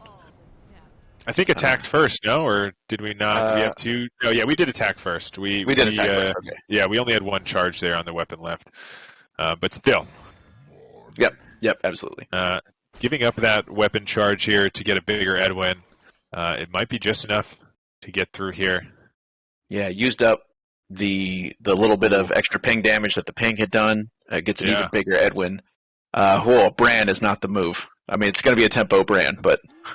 It's just not enough here, and that is going to be lethal on the other side. Even with the trade here and the ping, that is just going to be 19 on the side of our hat, and that is a quick 2-0 victor here. Miracle Rogue just taking all of these decks down. That means that Geranium is going to have to find that reverse sweep here with the Priest. With the Priest. The Priest has to go 3 games up against Rogue, another Priest, and a Hunter. Priest can do it, but this is a tall hill to climb. We've definitely seen that hat has that killer instinct when it comes to playing this Rogue deck. Of course, Rogue, one of Hat's favorite classes, if not, I think I could say that that's Hat's favorite class, right? Is that fair to say? Is that still the case? I think so. Yeah. So this Priest not only has to beat a Rogue, but it has to beat Ridiculous Hat's Rogue, and then as well beat the Priest and the Hunter. Yeah. Oh, another little Druid surprise. Yeah. And it is going to be Quest Priest. So, I mean, Quest Priest does have the tools to take this, certainly. Shadow Word Ruin is fantastic. Might just see that kept here. If they get a big Shadow or anything, or Edwin can get rid of it. Doesn't even need to be targeted. Zarella, also a pretty good card to have if you combo it with some healing. Currently no healing in the hand, but yeah, I could see keeping both of those. Those are going to be really, really powerful tools here. And the Venomous Scorpid as well finds you some more tools, so not a bad starting hand here, as well as finding a 3 and a 4. Just need to find a 2 to get that quest going. And on the other side, our hat going to have to get destroy all auto attacks. Against all odds. Yeah. That might be interesting too. Gosh, I wonder if our hat's going to see that one coming. Against all odds, kind of in that spot that some folks were playing clean the scene. You can also, that also costs 5 against all odds. Mm-hmm. Another one in that 5 spot that's kind of an odd board management tool, and a little bit of healing, a little more card draw. No secret keeper. That would have been the draw. I think that Geranium would have liked to see was a secret keeper into maybe a ice barrier or something like that. Yeah, Gift of the Nar, though, not too bad here with the Zyrella in hand. Might come into play. Oh, yeah, for sure. Oh, yeah, Zyrella's a second from the left there. That is. We don't see the Shadow Step available for Ridiculous Hat, but this Edwin, you never know. If you just need something to do, obviously we have a tradable Blackwater Cutlass, but. Yeah, we've got the prep, too, so if we draw a spell, we can guarantee at least one draw there. It's not too bad. Might see holding off one turn, though, here to try to guarantee a little bit better odds. Can, like you said, trade the Cutlass and maybe play the Maestra. We see the clear nerf to Edwin, Defias Kingpin. Edwin will always die to against all odds now. Clear nerf. Clear nerf. They knew what they were doing. Theotar the Mad Duke. Oh my gosh, is there a read that Geranium could just throw the Duke down and see? It's not only a bad play, but with a playable card, maybe hold off, and that is going to be drown. I mean Lighted Burns also pretty good. Oh, also great deck. Yeah, very true. Maybe the Lighted Burns. Yeah, I love that graphic or the Lighted Burns. Oh yeah, that was great. Yeah. No. Yes. I've been watching a lot of What We Do in the Shadows, so. What do we? She's like a little Nadja. Oh, that show's great. Not swearwolves.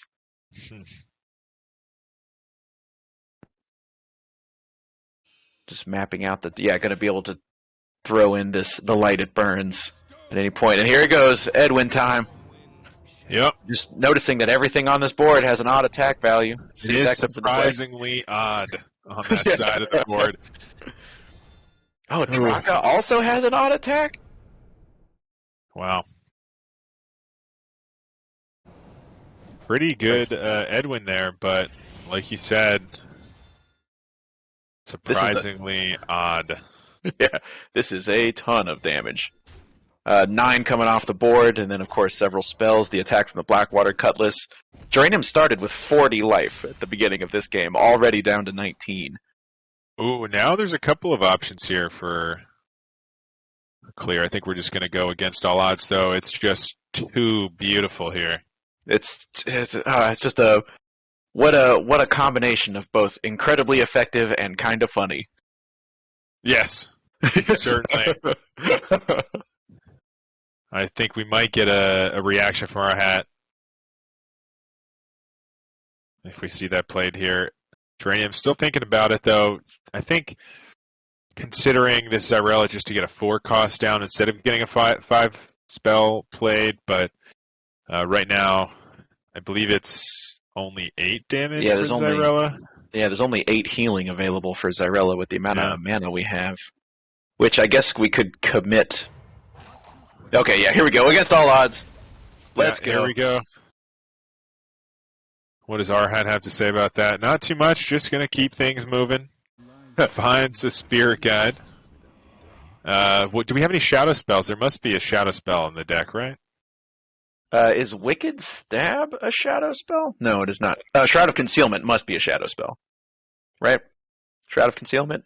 I think so. Shroud of Concealment, shadow 1 time. What do we have left opinion-wise is also a question here.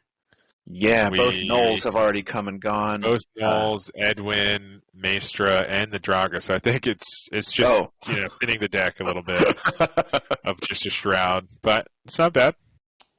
To confirm, yes, Shroud of Concealment is a shadow. Nice. Are there any other shadow spells? There might be. I think Serrated Bone Spike Also, is I just not. noticed Reconnaissance, so this is not probably... Oh, it is running Wicked Stab as well, so I don't know what we cut for the Reconnaissance. But something isn't in here that we normally see. Oh, yeah. All right. So Geranium thinking about maybe dropping the Zyrella this turn with Gift of the Naru and a Desperate Prayer. Oh, just going to drop the Ruin. Okay. Yeah. Shadow Step. It's got Shadow in the name, of course. Door of Shadows also has Shadow in the name. Sure. I don't believe. Yeah, I had a feeling there must be more shadow spells in Rogue. Tooth of Nefarian is not. I was wondering about that. I was wondering about that one as well. So, what is this, a 3/3 dagger? Not the most exciting, but doesn't have as much to cut through as previous. Yeah, we do have the Shadow Step if this isn't dealt with, and it does protect it against the Theatar we didn't see come down yet. Oh, very true. Theatar waiting in the wings. Light Shower Elemental is going to be a real pain to get through for Ridiculous Hat. It costs 6. We have 6 mana. It's a 6 health taunt that Death Rattle heals 8. I mean, yeah. Still have not found a 4 cost or a 2 cost. Oh, no, we did have a 4 cost, excuse me, a 2 cost to get things moving. So I think that's the debate here for Geranium, but you've seen most of the threats. You haven't seen the graveyards, but they're not going to have as much cycle now that you've seen the Edwin, you've seen the Shrouds. I think Light Shower's not bad here. Definitely considering a couple of options here for Geranium, but yeah, maybe. it's just. I mean, I guess I could see what else could you do. You could cycle the shard, I suppose, and try to find, like you mentioned, try to find a 2. And but just going to go ahead and take the sure thing. 6 life on the board, 8 healing on the board. Wow. Oh, this wow. actually might... Oh, it's kind of awkward, but you probably are just getting a new weapon here. Yeah, so you attack, Shadow Step, play, Shadow Step, Sinstone Graveyard. Just go all in here and hope that you find enough damage this way. It's quite a lot. There's the Draka. Oh, we don't have enough for the last Shadow Step, but you do play that Sinstone Graveyard here. Make yourself a 5/5. That's good amount of damage threatening on the other side. We do have the Desperate Prayer, though, that's going to deal with those Shadows and the Draka. And, okay. Just looking at what other options we have. Oh, Condemn for 2 damage. That Desperate Prayer Zyrella play you pointed out just seems too good. Just blow up the whole board.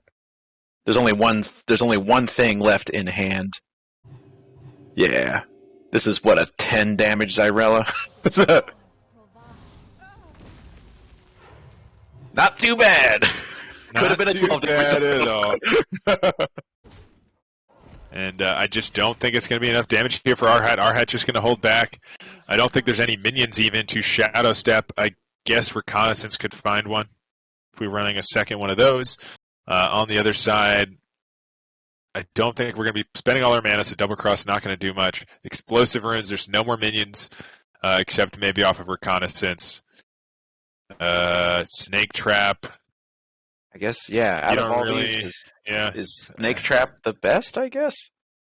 I don't know. Maybe, yeah, because I don't even know if, like, getting Explosive Runes is that good. I guess we're just taking it anyway. They have one more minion off Reconnaissance, I suppose. But, it's a Death Rattle, so maybe you don't want to proc it, guaranteed. I don't know. We'll see. And, picking up the... Oh my gosh, we're going to see Theatar come down. Yeah, you're almost going to potentially give them something to do. Because they don't have anything to do. They don't have anything to do. Oh, well, yeah, I guess you give them the... yeah, sure. Take the Maw. Doesn't matter to me. And I guess with a Shadow Step, that allows us to Shadow Step Zyrella, blow up another board maybe, something like that. Or Theatar, yeah. Or, yeah, that's right, Theatar again. So, Gone Fishing going to be the... Yeah, well, Theatar, he died doing what he loved. Exit stage right. All right, hoping to find enough damage this way. This is Gonna be a decently sized minion here. Yeah. 6/6 Ghost does still have the weapon here to connect a couple more times. Is it going to be enough here, though? Running out of damage. We still have, I believe, a Tooth of Nefarian, another Wicked Stab, maybe another Sinister Strike. So it is a decent amount, but this is going to be 8 heal, so it's going to have to come out this turn. And yeah, Arhat's saying, okay, you got me with the Quest Priest. Now, what's the answer here for Arhat? We have the Hunter remaining, so Quest Hunter, I think, can definitely get that win. Beast Hunter also pretty solid. Face Hunter would be the one that you wouldn't bring here. I think we're going to see Hunter. I too. I think Arhat's going to take the Hunter as opposed to the Priest.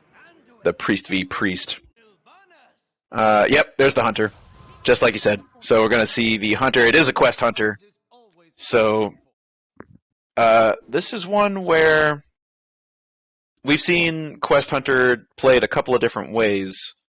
And I'll be curious to see if Hat ends up trying to do a Tavish play or not, or just goes for the machine gun regular hero. I think Tavish is into Quest Priest quite good because they have some board clears, but you just can continue to push damage. If you're unlucky and you never hit Huffers, sometimes it backfires. What do we see? 20 hits, like 20 rolls or something crazy. Yeah, I think into Mage maybe it's better to go Hero Power because they just freeze your board and you can lock yourself out and then you lose. So I think it depends. I think into Quest Priest though, if you can get the Tavish hero, then it's pretty good. Yeah, certainly. And looking at Geranium's hand, we have a 3, we have another 3, and then a 6. And actually, Geranium, I was going to say, it looked like a full keep to me. It was just being slow. It's like, you're keeping the light shower. Wow, okay. Does find a 2 here, which is going to be pretty nice. There's not going to be too many minions on the other side to hit anyway, so probably won't feel too bad about using that. Arhat doesn't have a 2 yet, but does have Spirits on 3. That's a nature spell, so that's 1 into the multicaster. Yeah, I've been interested to see the old multicaster come in. With a 40-card deck, all of a sudden you have to put 10. That's the trade-off, right? You have to put 10 cards that are, 10 more cards that aren't as good as the 30 cards, the 30 best cards. Now you have to do the 40 best cards.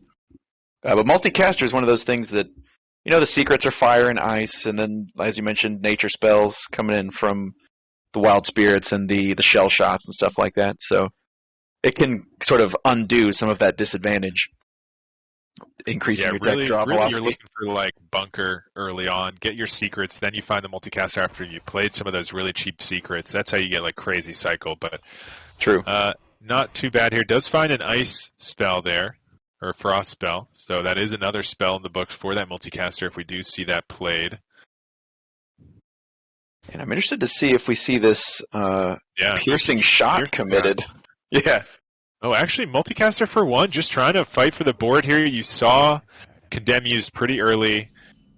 We do have the Shadow Word Ruin. That's not going to do much here. So, actually, going to just have to buff that to remove just it. Get the Ruin, yeah. Yeah. Keep that card draw going. Yeah. Looking for a 6-drop here. We do have the Spirit Guard already. Oh, I'm not seeing what our options were here with the quest. Shard of the Naru, Lightmaw Nether Drake, or Shadow Word Ruin are the current options available. Going for the Nether Drake. All right. Oh, and we did find actually the fire spell as well. We did use the multicaster already, so that will count for that second multicaster though if that does come up. And it looks like Arhat currently on the plan of just let us use the hero power, smork that way. Not going to go for the Tavish. No Tavish to be seen yet. We can still top deck it here and be okay. So that might be the play. Yeah, and okay, so it is going to be the Spirit Guide coming down this turn. I'm interested to see the timing on this ice trap. Sometimes you can try to catch Priest in a situation where they're, if they're planning on playing a Whirlpool on 8, you ice trap it, and all of a sudden they get They get this awkward situation where, but they also have so many cheap spells that is unlikely to work against a player of Geranium's caliber. Yeah, so it is just going to be progressing the quest this way. It makes sense. I think we'll probably... Oh, we're actually going to use the Wound Prey. And actually going to use the Explosive Trap, too. That does mean that there is a chance here if Geranium is able to find Theotar and can proc this Explosive in the same turn. We see that that's not very likely, but if that were the case, you could steal that Tavish. Yeah, that's true. Oh, that's hilarious. Does not look like it's going to happen here, though. So going to play around Ice Trap. It is not Ice Trap. Going to actually use this Gift of the Naru here to draw. Has the Light Moth Bill to clear off some of these minions. Alternatively... Is there a light? Oh, that's a light bomb. I'm just wondering if there's no light shower in here. Okay. Huh. With the two traps being explosive and freezing. Okay, this is going to be a light bomb. Okay. Yeah, and just dumping the Cathedral to draw. I mean, it seems like Arhat is racing towards quest completion. Sketchy Stranger, yeah. Win the board here, just play the Light Maw and clear that off, or no? It looks like... Oh, I didn't even see that we had choices there. Okay. Oh, wait, what? My spectate's bugged. Yeah, of course, we used the Light Bomb. We didn't have any mana. Yeah, my spectate is being very strange here. Okay.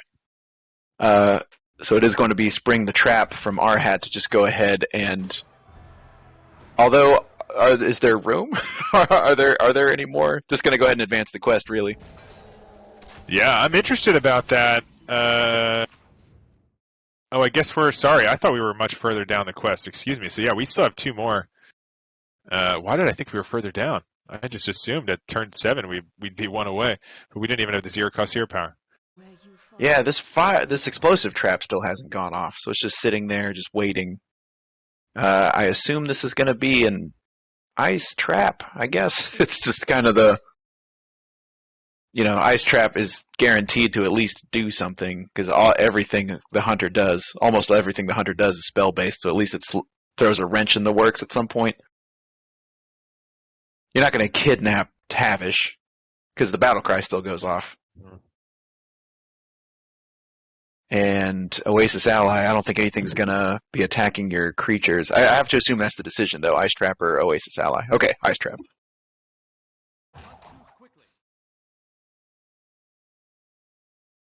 Just going to go ahead and cycle this shard of the Naru. Try to...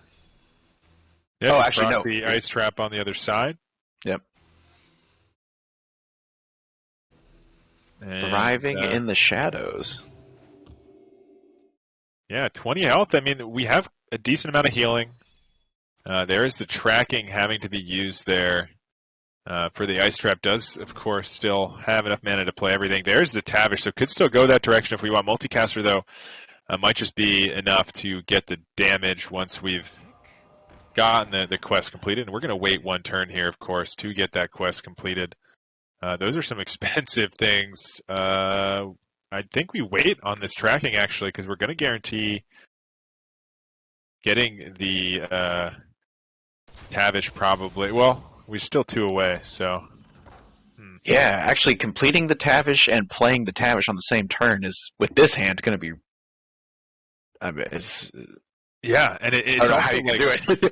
Arhat does not want to even play one spell here, because then we see the Mutanus on the other side. If a spell was played, that could be the Tavish just taken down, and that's no way to win. So I think we're going to see Arhat just waiting till the Tavish can be played the same turn, and that might just give enough time for Geranium to come back here. Yeah, Gift of the Naru going to start cycling. We did see Geranium having a very full hand. Did mill a copy of the Light Maw Nether Drake. Not a huge deal. Oh, is that a Light Shower Elemental? It sure is. As you mentioned, we can't play Mutanus yet. Actually going to freeze back the Sketchy Stranger. it looked like.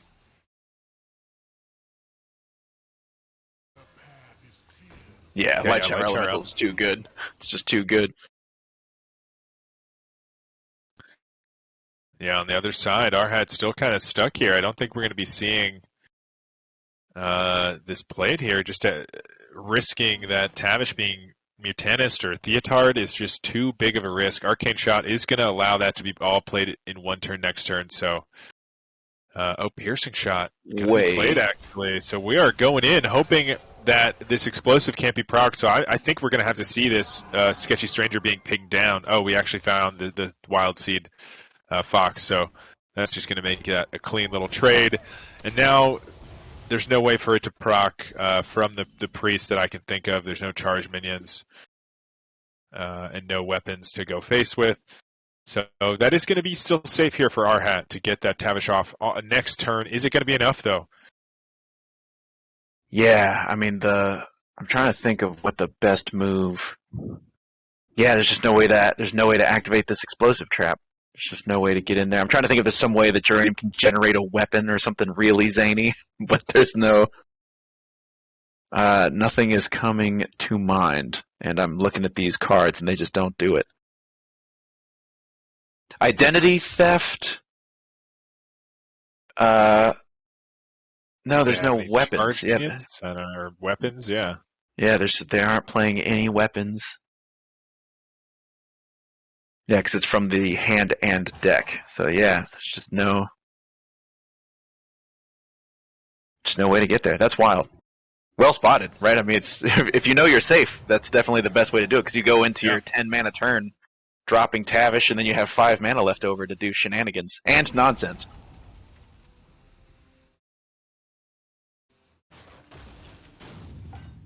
Yeah, so it is going to be the race beginning here for our hat. Hoping to find some card draw. We've used both multicasters. We do have some cycle here with the mark shots, though, so that is going to be nice.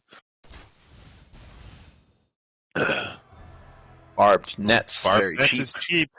Very affordable nets. Affordable spells. Here comes the Tavish. Going to come down here in combination with, who knows, one of these one-cost spells. Doesn't really matter. And so it begins. Geranium needs specifically healing, right? Taunts are not going to do it. Specifically needs healing in order to stay in. There's some healing. There is some healing. So making moves and has ways to generate other healing. Venomous Scorpion, of course, available. Clean the Scene, just hilariously one short to actually deal with a Tavish. Yeah, we do have the Ruin. They do have the Ruin, so that can deal with it. We do have the Against All Odds, so there are options here to deal with it. I wouldn't be sure. Yeah, this is probably going to be one of those tempo, one of those games where there's going to be a tempo Mutanus at some point. Identity Theft will, of course, reveal all 3 cards in Hat's hand to Geranium.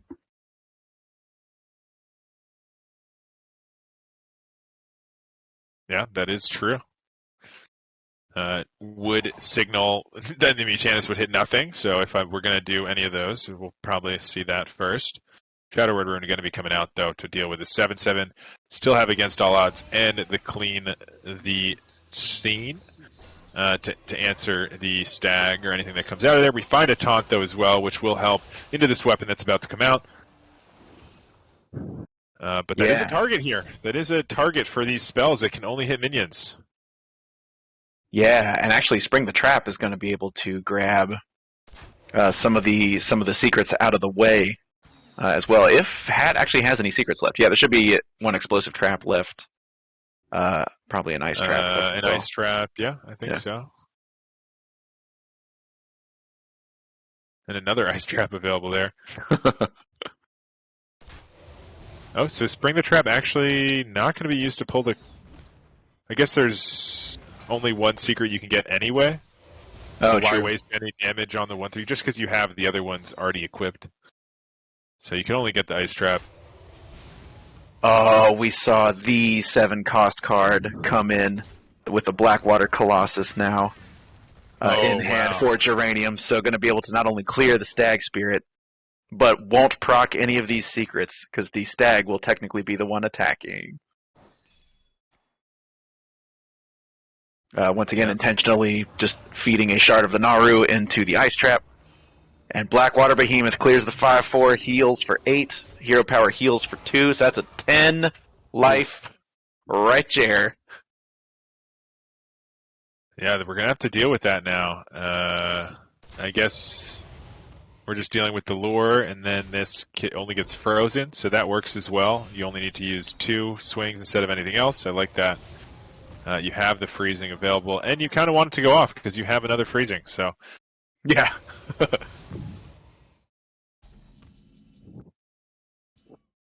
All right. Will Arhat find enough damage? We also probably still have a couple of other card draw engines. We probably have Kotobane in there. We've used both trackings, I believe. Yeah, the and bunker both is helping us multicasters. thin things out. We use both multicasters, so it's really that Kotobane. Ferocious Howls and Kotobanes, yeah. Yeah, there should be 2 Ferocious Howls. Those might be the cards that we're looking for to finish us off. An interesting situation for Geranium, because obviously it only needs to play an 8-cost card, but you're not going to Whirlpool away your own Behemoth. So maybe freeze it back and then Whirlpool an empty board. something like that. Are you safe at 22, I guess, is the question. Yeah, maybe it is just go face, freeze it, and then Whirlpool. Can you Whirlpool an empty board? Maybe it will let you, but okay, yeah, nothing like 8 mana do nothing. Well, 8 mana get your Zyrella in the hand, sure. True, that's true. 8 mana get Zyrella, I guess, is pretty good. And you don't care about anything else in your deck at this point. Yeah, that's right. This is going to set Geranium to 10 cards in hand. And Hat, off to the races, is going to be able to play both of these secrets, is going to be able to stag charge to the face. Yeah, it's just going to be everything here, and does hit one that does not proc the Cutlet or the Blackwater anytime soon. So it's actually kind of a good result there, because the Behemoth could come down again.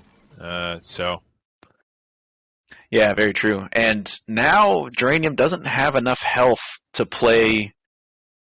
Right, 9 is tricky. I mean, we're going to play Zyrella, but what else does... I mean, Geranium... I'm just... Trade one of these shards, or trade both these shards and heal, I guess. Yeah, try to find a Desperate Prayer. Yeah, maybe you find a Purified Shard and hope that... Oh! Hey! Alright. Speaking of... Are either of these Ice Trap? No, Explosive and Freezing. No. That's right. So you can play that. You can trade another shard, heal some more. Might be just enough to survive here. There's the Thrive as well. I say hold on to that. I guess if you find the Purified Shard, you guarantee the lethal next turn. And we did. So let's see. Hat needs a Howl, and Hat needs a Howl right now. Ooh.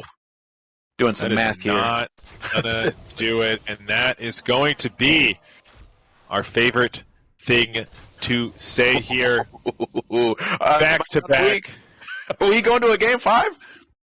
I think we might be. Here we go. Purified Shard not going to be ice trapped, and that is going to be the victory for this Priest. This Quest Priest putting on a show, trying to reverse sweep Arhat. Or I'm sorry, we went back and forth a little bit, didn't we? It was Rogue, it is a Rogue. reverse sweep. Yeah, it was Rogue into Priest. So yeah, it's now going to be the Priest Mirror to decide it all. And these teams are neck and neck. This is all for all the marbles here. This one game that going into the week they were going into this game they were 11-10. Clowntown leading. Ridiculous Hat needs the win. Whoever wins it takes it all. Oh my gosh! It's the Quest Priest Mirror. Here we go. I mean, I think we did see Geranium successfully pilot this against Starlax, right? Starlax, wasn't that the game 4 that the last series concluded on, if I'm not mistaken? Was a Quest Priest. So I also have to appreciate Ridiculous Hat's commitment to the rogue lifestyle, using the rogue Anduin skin for his priest. That's right. These are some.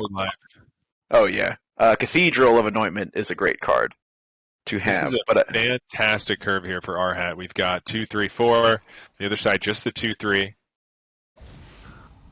Yeah, and the 3 isn't one of those discovery kind of 3s, like a Scorpid or a coming off a Secret Keeper. Mhm. Priest classic condemning empty boards. Yeah, I don't care about what you got going on. I'm just trying to progress my quest, and we might even see this Cathedral buff something here on the other side later on if we don't find anything else. And there is another 3 that's not quite going to be what you're looking for, but can get a draw here off of the Prince Renathal. Still looking for a 2. We did find a 4, although Okay. right now that only kills our minion, so not too exciting. Yep, Priest. It's bizarre. The Priest v Priest mirror is bizarre. Just playing Gift of the Naru to heal Ridiculous Hat to draw an additional card. Dealt 5 damage to heal back 3 of it and get a draw. Yeah, none of that matters, but wow, Hey! Demolition! What? Who runs this? Wow! Our that hat guy- does, I guess. Yeah. Rustdraw Viper 2, so playing against the rogues, they're saying, okay, you get nothing, rogues. No weapons, no locations. Sorry, but you don't get to play the game. Unfortunately, in that mirror, it's not going to be quite as impactful, although that location destruction was pretty nice. Rustdraw going to be a little bit less exciting, but it's 40-card deck. Why not throw in some of those techs? Yeah, especially when you can trade them away. You know, getting into especially when you're looking for the upper end where you only have a couple 7s, a couple 8s. That's fantastic. This isn't even a tradable card, though, is it? The Demolition Renovator? No, that's just a straight up 4-mana 4/4. Yep. Destroy a location. Yeah, like you mentioned, tons of rogue technology in here, anti-rogue technology in here. And it hits quite a few decks. I mean, think about the meta decks right now. Most of them are running locations. I mean, the Hunter's not. Rogue is. Mage is often running that location. Oh, that's right. The Sanctum, for sure. Yeah. Shaman's got the muck pools. Shaman's running the location. Usually when it's down, though, something's already been involved, so it's not as good. But yeah, it certainly can be pretty powerful. There's a lot of decks that just kind of play naked locations these days. Definitely. Both players coming into the 5 cost section of the quest. And against all odds, from Geranium does hit Spirit Guide, and it costs 5. Yeah, it is going to give your opponent some cards, but we have no way to kind of deal with that right now. And we do want to be using our 5s. We do want to be using our 6s. I guess the consideration is Light Bomb worse later. I think Light Bomb is probably better later on. Most of their minions are pretty high attack, and not all are odd. But yeah, there we go. There we go. Sir Finley can allow you to just throw back an entire hand, but the quest continues for Ridiculous Hat, finishes the 5/6 part, and discovers Viper, Viper, Atonement, or Thrive in the Shadows. Yeah, interesting options here. We're at 10 cards, so going to toss something. It looks like look, yeah, we have 2 Vipers actually, so really going in on the tech Vipers. There. Yeah. Okay. Yeah, two Vipers. Are there 2 Demolition Renovators in this list? I mean, there could be. It's it's also 3 costs and 4 costs. You definitely like to look for those early costs, although 2 I think is the biggest kind of isolator early on. True. 5 costs. We just played one. Yeah, Just don't played a really fixed need. cost. I guess Spirit Guide lets you draw things. Yeah. Yeah. Plus the Death Rattle. I assume both these players have Xyrella as well, available in the 8 cost spot, the Xyrella hero cards. So potentially some additional draw there. Oh, it is going to be the Drake. Okay, never mind. Yeah, just saying, the one I don't want because it's going all the way back to the bottom. Let's find True. something else. And there is a 6 cost we'd like to play, but looking for a 7 right now. We do have the 8 in the Whirlpool, and they got their 7 off of the Behemoth. You don't love getting rid of your Behemoth. You don't have too many 7 costs, but maybe you have to here.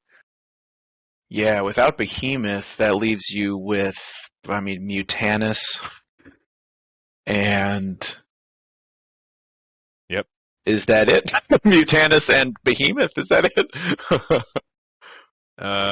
Let's see. I can't think of another 7 off the top of my head. Yeah, I can't either. Yeah, because those are the ones. Behemoth Those are and the ones. Mutanus, those are the ones. Yeah, I think those are the ones. Yeah, unless you're one of those crazy mad scientists who plays Nozdormu, the 7-mana 8/8. Right. Yeah. If it's Nozdormu Day, maybe you're throwing that in there. Maybe. Okay, but it looks like just not even gonna try to deal with it. Just saying, okay, your behemoth, my Scorpion's gonna attack your behemoth. But we did find the Shard of the Nara here to answer that. And Arhat just winning off of tempo right now. Yeah, Also ahead on the quest, but the tempo is really, really putting it, making it a little tough here. We have the Whirlpool to answer, but again, we don't want to get rid of these cards from our deck. It is strange to see how strong of a board presence Hat has right now, because this is a scary board. And Hat might just. I mean, what is this? 15 damage showing right now. Yeah, it's got to be it's got to be a Whirlpool. Yeah, you're always worried though a little bit about the Mutanus or Theatar. It could come down after you get most of your quest done, right? Because you're never going to be able to play the Zyrella. If we finish the quest here with that Whirlpool, we are putting ourselves a little bit in danger. Yeah, but there is, So Hat has to decide a Whirlpool away his own board. Geranium still can't find a 7. It's just, once again, stuck with no 7s playable. So a Whirlpool wouldn't even advance to Zyrella yet for Geranium. Geranium just really getting jammed up here. Clean the scene is not quite clear. Yeah. There's the Theatars, so we could see that happen if the Whirlpool does come down. Oh, not going to go for the Theatar, instead going for the Light Bomb. Keeps the board clean, and now it's just going to be that back and forth of who's gonna pull the trigger first, and are you going to do it? Is it empty Whirlpool? Is it empty Whirlpool time? It looks like it is. Arhat saying, okay, I don't think you have the Mutanus. I don't think you have the Theatar. And I'm going to be able to get this down next turn. Oh, and Geranium took the Light Shower Elemental. Yep. So Geranium actually doesn't have the Mutanus or the Theatar right now. Yeah. Oh, yeah.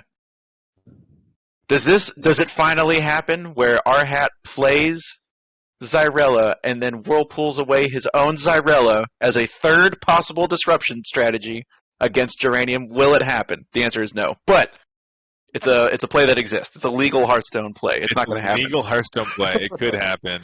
Right now, though, Geranium just saying, I'm going to get my 8 cost down. We'll find a 7 cost eventually, and I need to try to win this here soon. I did not take the Theatar. Unfortunately, I did not find Mutanus, and now, the Light Shower Mental, I was surprised by that. We had the answer in the Light Bomb there that we were planning to use, and I ended up taking the Light Shower. But instead, now that is going to be the Zyrella played, and will we find the Shard here with the Finley? Is it going to be in the hand for next turn? There is another renovator. There it is. We are doing some renovations here. Oh, there's the Shard. Yep. Okay. So, Beast needs to hit exactly. Ooh, does not find Counterspell or anything. Yeah, Theatar. No, Theatar. Yeah, it's got to be Theatar. Just hit exactly Theatar to steal exactly the Shard. Find it. Trade the Shard. Shard for Theatar. Shard for Theatar. Ooh, there's the 7 cost, but it's just going to be too late. I think that is the play, unfortunately, but it is not going to be enough here. Actually, it looks like we're going for the Theatar 100%. We just said they have to have the Shard in hand. We're going to buff one of their minions here. Worst case, we can Light Bomb if we don't find it, but this does give us a chance for the Theatar. And is it? Theatar. Nope. Another miss. Nope. So we might just have to see this Light Bomb and Geranium. Okay. So Sketchy Stranger into Counterspell, and then hope Ridiculous Hat has an aneurysm and forgets how to play Hearthstone. Yeah, there it is, and Arhat takes the win here with the Shard. Quest Priest taking down the Quest Priest, and what a victory! Almost taken down there by the Quest Priest, but in the end, Quest Priest gets 4 of the wins here in this series. Yeah, that's wild. 3 wins? Three consecutive Priest wins. Consecutive Priest wins. Yeah, after... So yeah, it was two Rogue wins followed by 3 Priest wins, resulting in Ridiculous Hat taking it for Team Clown Town. Yeah. So yeah, I mean, here's the thing. Even if Geranium takes the Theatar in that instance, there's no guarantee of anything. There's no guarantee that Geranium even wins that game because Theatar could miss. Hat hadn't played Mutanus or Hat's own Theatar just yet, right? Like there's still. But enough speculation. Ridiculous. Hat, the man, the myth, the legend is here. Hat, congratulations, my friend, bringing it home for Clowntown. Thank goodness my opponent did not have a Theatar. Oh my! Yeah, let me tell you, there was an option there at one point. There was a discover from the deck. I forget exactly what it was, but there was a choice there for a Theatar. Went with a Light Shower and couldn't find it there after that last turn. Woo. Yeah, it was an identity theft that offered a Theatar. You're right. That's but right. That's what it was. But Geranium took a Light Shower Elemental instead. Yeah, it's yeah, I was hoping that it was Finlead away, and because I was ripping through those quest phases on curve like a good on curve gamer, and it seems like he's messaging me now saying that he tried to go for the proactive plan instead of trying to disrupt mine, and it worked out because I don't know how to play the Quest Priest mirror. I don't play a lot of Quest Priest. I really didn't want to lose to Rogue, and that got pretty hairy there. Yeah, absolutely did. And let me ask you something here. Or did you recently buy a fixer-upper or something? Because Double Renovator. Yeah, what's going on? Double Renovator, double Viper. I mean, I loved it. It was fun. I'm assuming that's anti-rogue kind of tech, but tell me about that. The housing market's pretty volatile right now, so it might really be is. better to fix up. But yeah, it is. It was definitely an anti-rogue tech that was recommended to me by Nails. There were Vipers, there were Double Ruin. You know, it was an anti-rogue counter, except Rogue got out of the way in game one with the double air quote miscue. So I just ended up having to play it in the Priest Mirror instead, where it did good work in the Cathedral. Definitely. Definitely. Yeah, that was funny. We saw the double druid at the very beginning. That was was really funny. Like, hold on.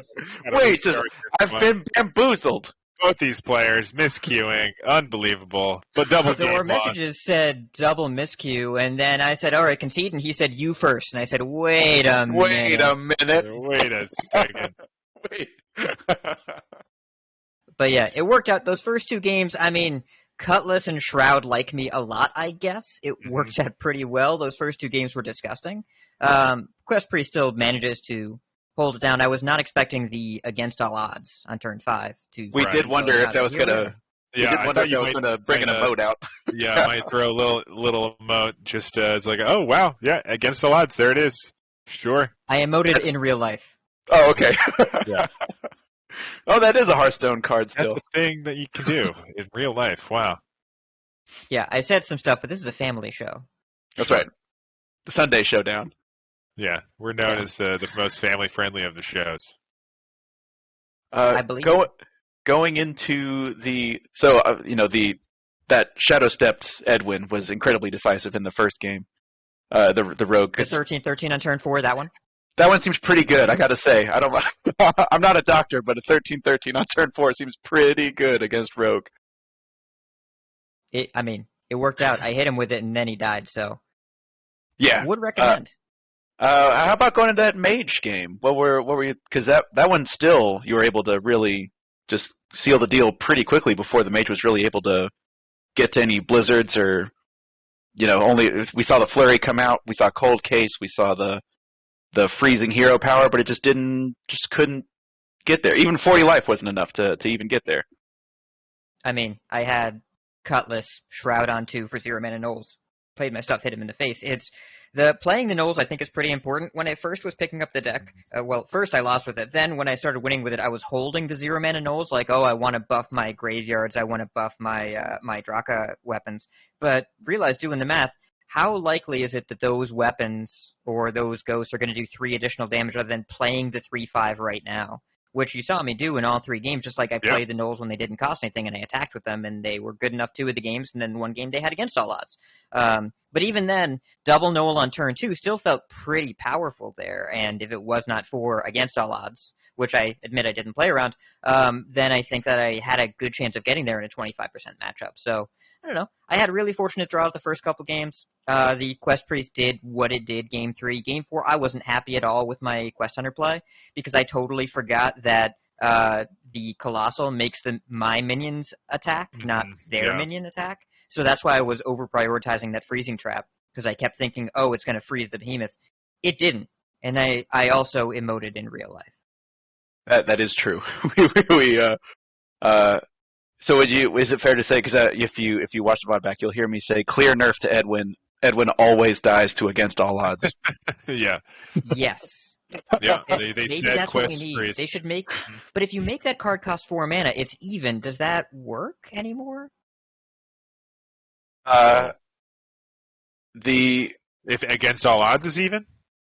If they make against all odds 4, it just feels wrong. No, they can't do that. Yeah, they can't do that. You're right. It No, has they to can't be. do that. They can't even. They can't They even. can't. They can't. Yeah, They can't that's not- even. can't even. So you mentioned the Hunter versus Priest game. Was there one of the things that we were just speculating about, and obviously it didn't go this way. The offer wasn't there. The deck didn't offer you the option to Tavish. But if you had had the option to Tavish early, would you have gone for the Tavish hero power? Oh yeah, I always go for Tavish games against classes that start with P. Like, it's just the animal companions are really, really good. Priests, Against paladins. both paladin and priests. Like, the animals just do good work. I totally would have Tavish game there. I played the multicaster, the first one, pretty aggressively because it felt like I was keeping stuff alive on board, and I assumed I wouldn't run out of resources. I was wrong. I missequenced the Spring the Trap and the Ice Trap, so I just left an Ice Trap in my deck for no reason. And then I also forgot how the Behemoth worked, so I wasn't happy with my play at really any point in that game. I think I deserved to lose, and Geranium played it really, really well. Clear understanding of the matchup, and was able to get me, was able to stay alive. I didn't draw the Furious Howls, I didn't draw the Quick Shots, didn't draw Kodobane, so would have been nice to have a little bit more gas, but when I have a multicaster for 1 and turn 4 and then I run out of cards later, it seems like there's some player agency involved there. Yeah, absolutely. I mean, I like the aggression there, but I certainly had some thoughts as well. I'm sure you can rewatch the VOD and then hear what we were talking about. But overall, really well played. Sans that game, like you said, the Rogue play was really nice. You got those 2 early wins with the Rogue. Really like the thought there on the Knolls. Definitely a kind of a point there that I think is lost on a lot of people, especially in some of those matchups. Maybe Priest, there's an argument to holding them for a big Draka if you have Draka, because maybe the weapon pushes more than a minion. But anyway, that's if they're not certainly stealth too. Like, if you shroud into the Knolls, they're way safer. But if you Sure. don't, if you're gonna, you don't want to play them when they're gonna die. You want to play them when they're gonna connect. So turn 2 against the Priest, I felt like they were gonna connect. Especially considering one of them was stealth. If it was against a priest on like turn 4 or whatever, I don't want to get scene cleaned, or it would be very easy for them to die in that case. Absolutely. Awesome. Well, huge win for you and for your team there, of course. Maintaining that undefeated season into that second place team puts you in a really good position here moving forward in the season. Any thoughts there for your team? It looks like Jamie's having a little bit of a tough season, but the team holding you guys up here and able to keep kind of clowning on. Yeah, I mean, we're keeping that clown car going as far as we can. Have you looked at what 5 seed matchups look like in closeless series this season, both in Legacy and Hero? The player quality is unbelievable. I mean, at all seeds, but at at the 5 seeds, there are so many people that are really, really, like Yellow Dart. Yep. Yellow Dart is a 5. Mako is a 5. Wyfair is a 5. You've got some really, really strong players. Saku is a 5. Saku's a 5, yeah. I played Yellow Dart Saturday, and I found out how great of a player he still is. So. Exactly. So 5 seed is difficult. James, we're helping them out. They're getting their footing, just like all of us are. I mean, it's really, really dense. The average player quality in THL these days is hard to process. I mean, my team, the 2 seed matchup was Nails versus CMAC. That was the 2. So, what are you going to do when that's not even enough to get top billing on both teams? Pretty incredible how deep the talent rosters go. So I feel pretty good about where we're at. I think Ricecription in the 4 has really put up some great numbers. 3-0 so far has helped a lot. I mean, that Nails guy, as mentioned earlier, he's pretty good too. He's all right. Can't complain. And I guess this puts me at 2-1? We'll take it. Winning record. For now. Winning record is great. Not Can't say that for my season so far, but it happens. Sometimes you have those down seasons. Yeah, we call that my legacy season so far.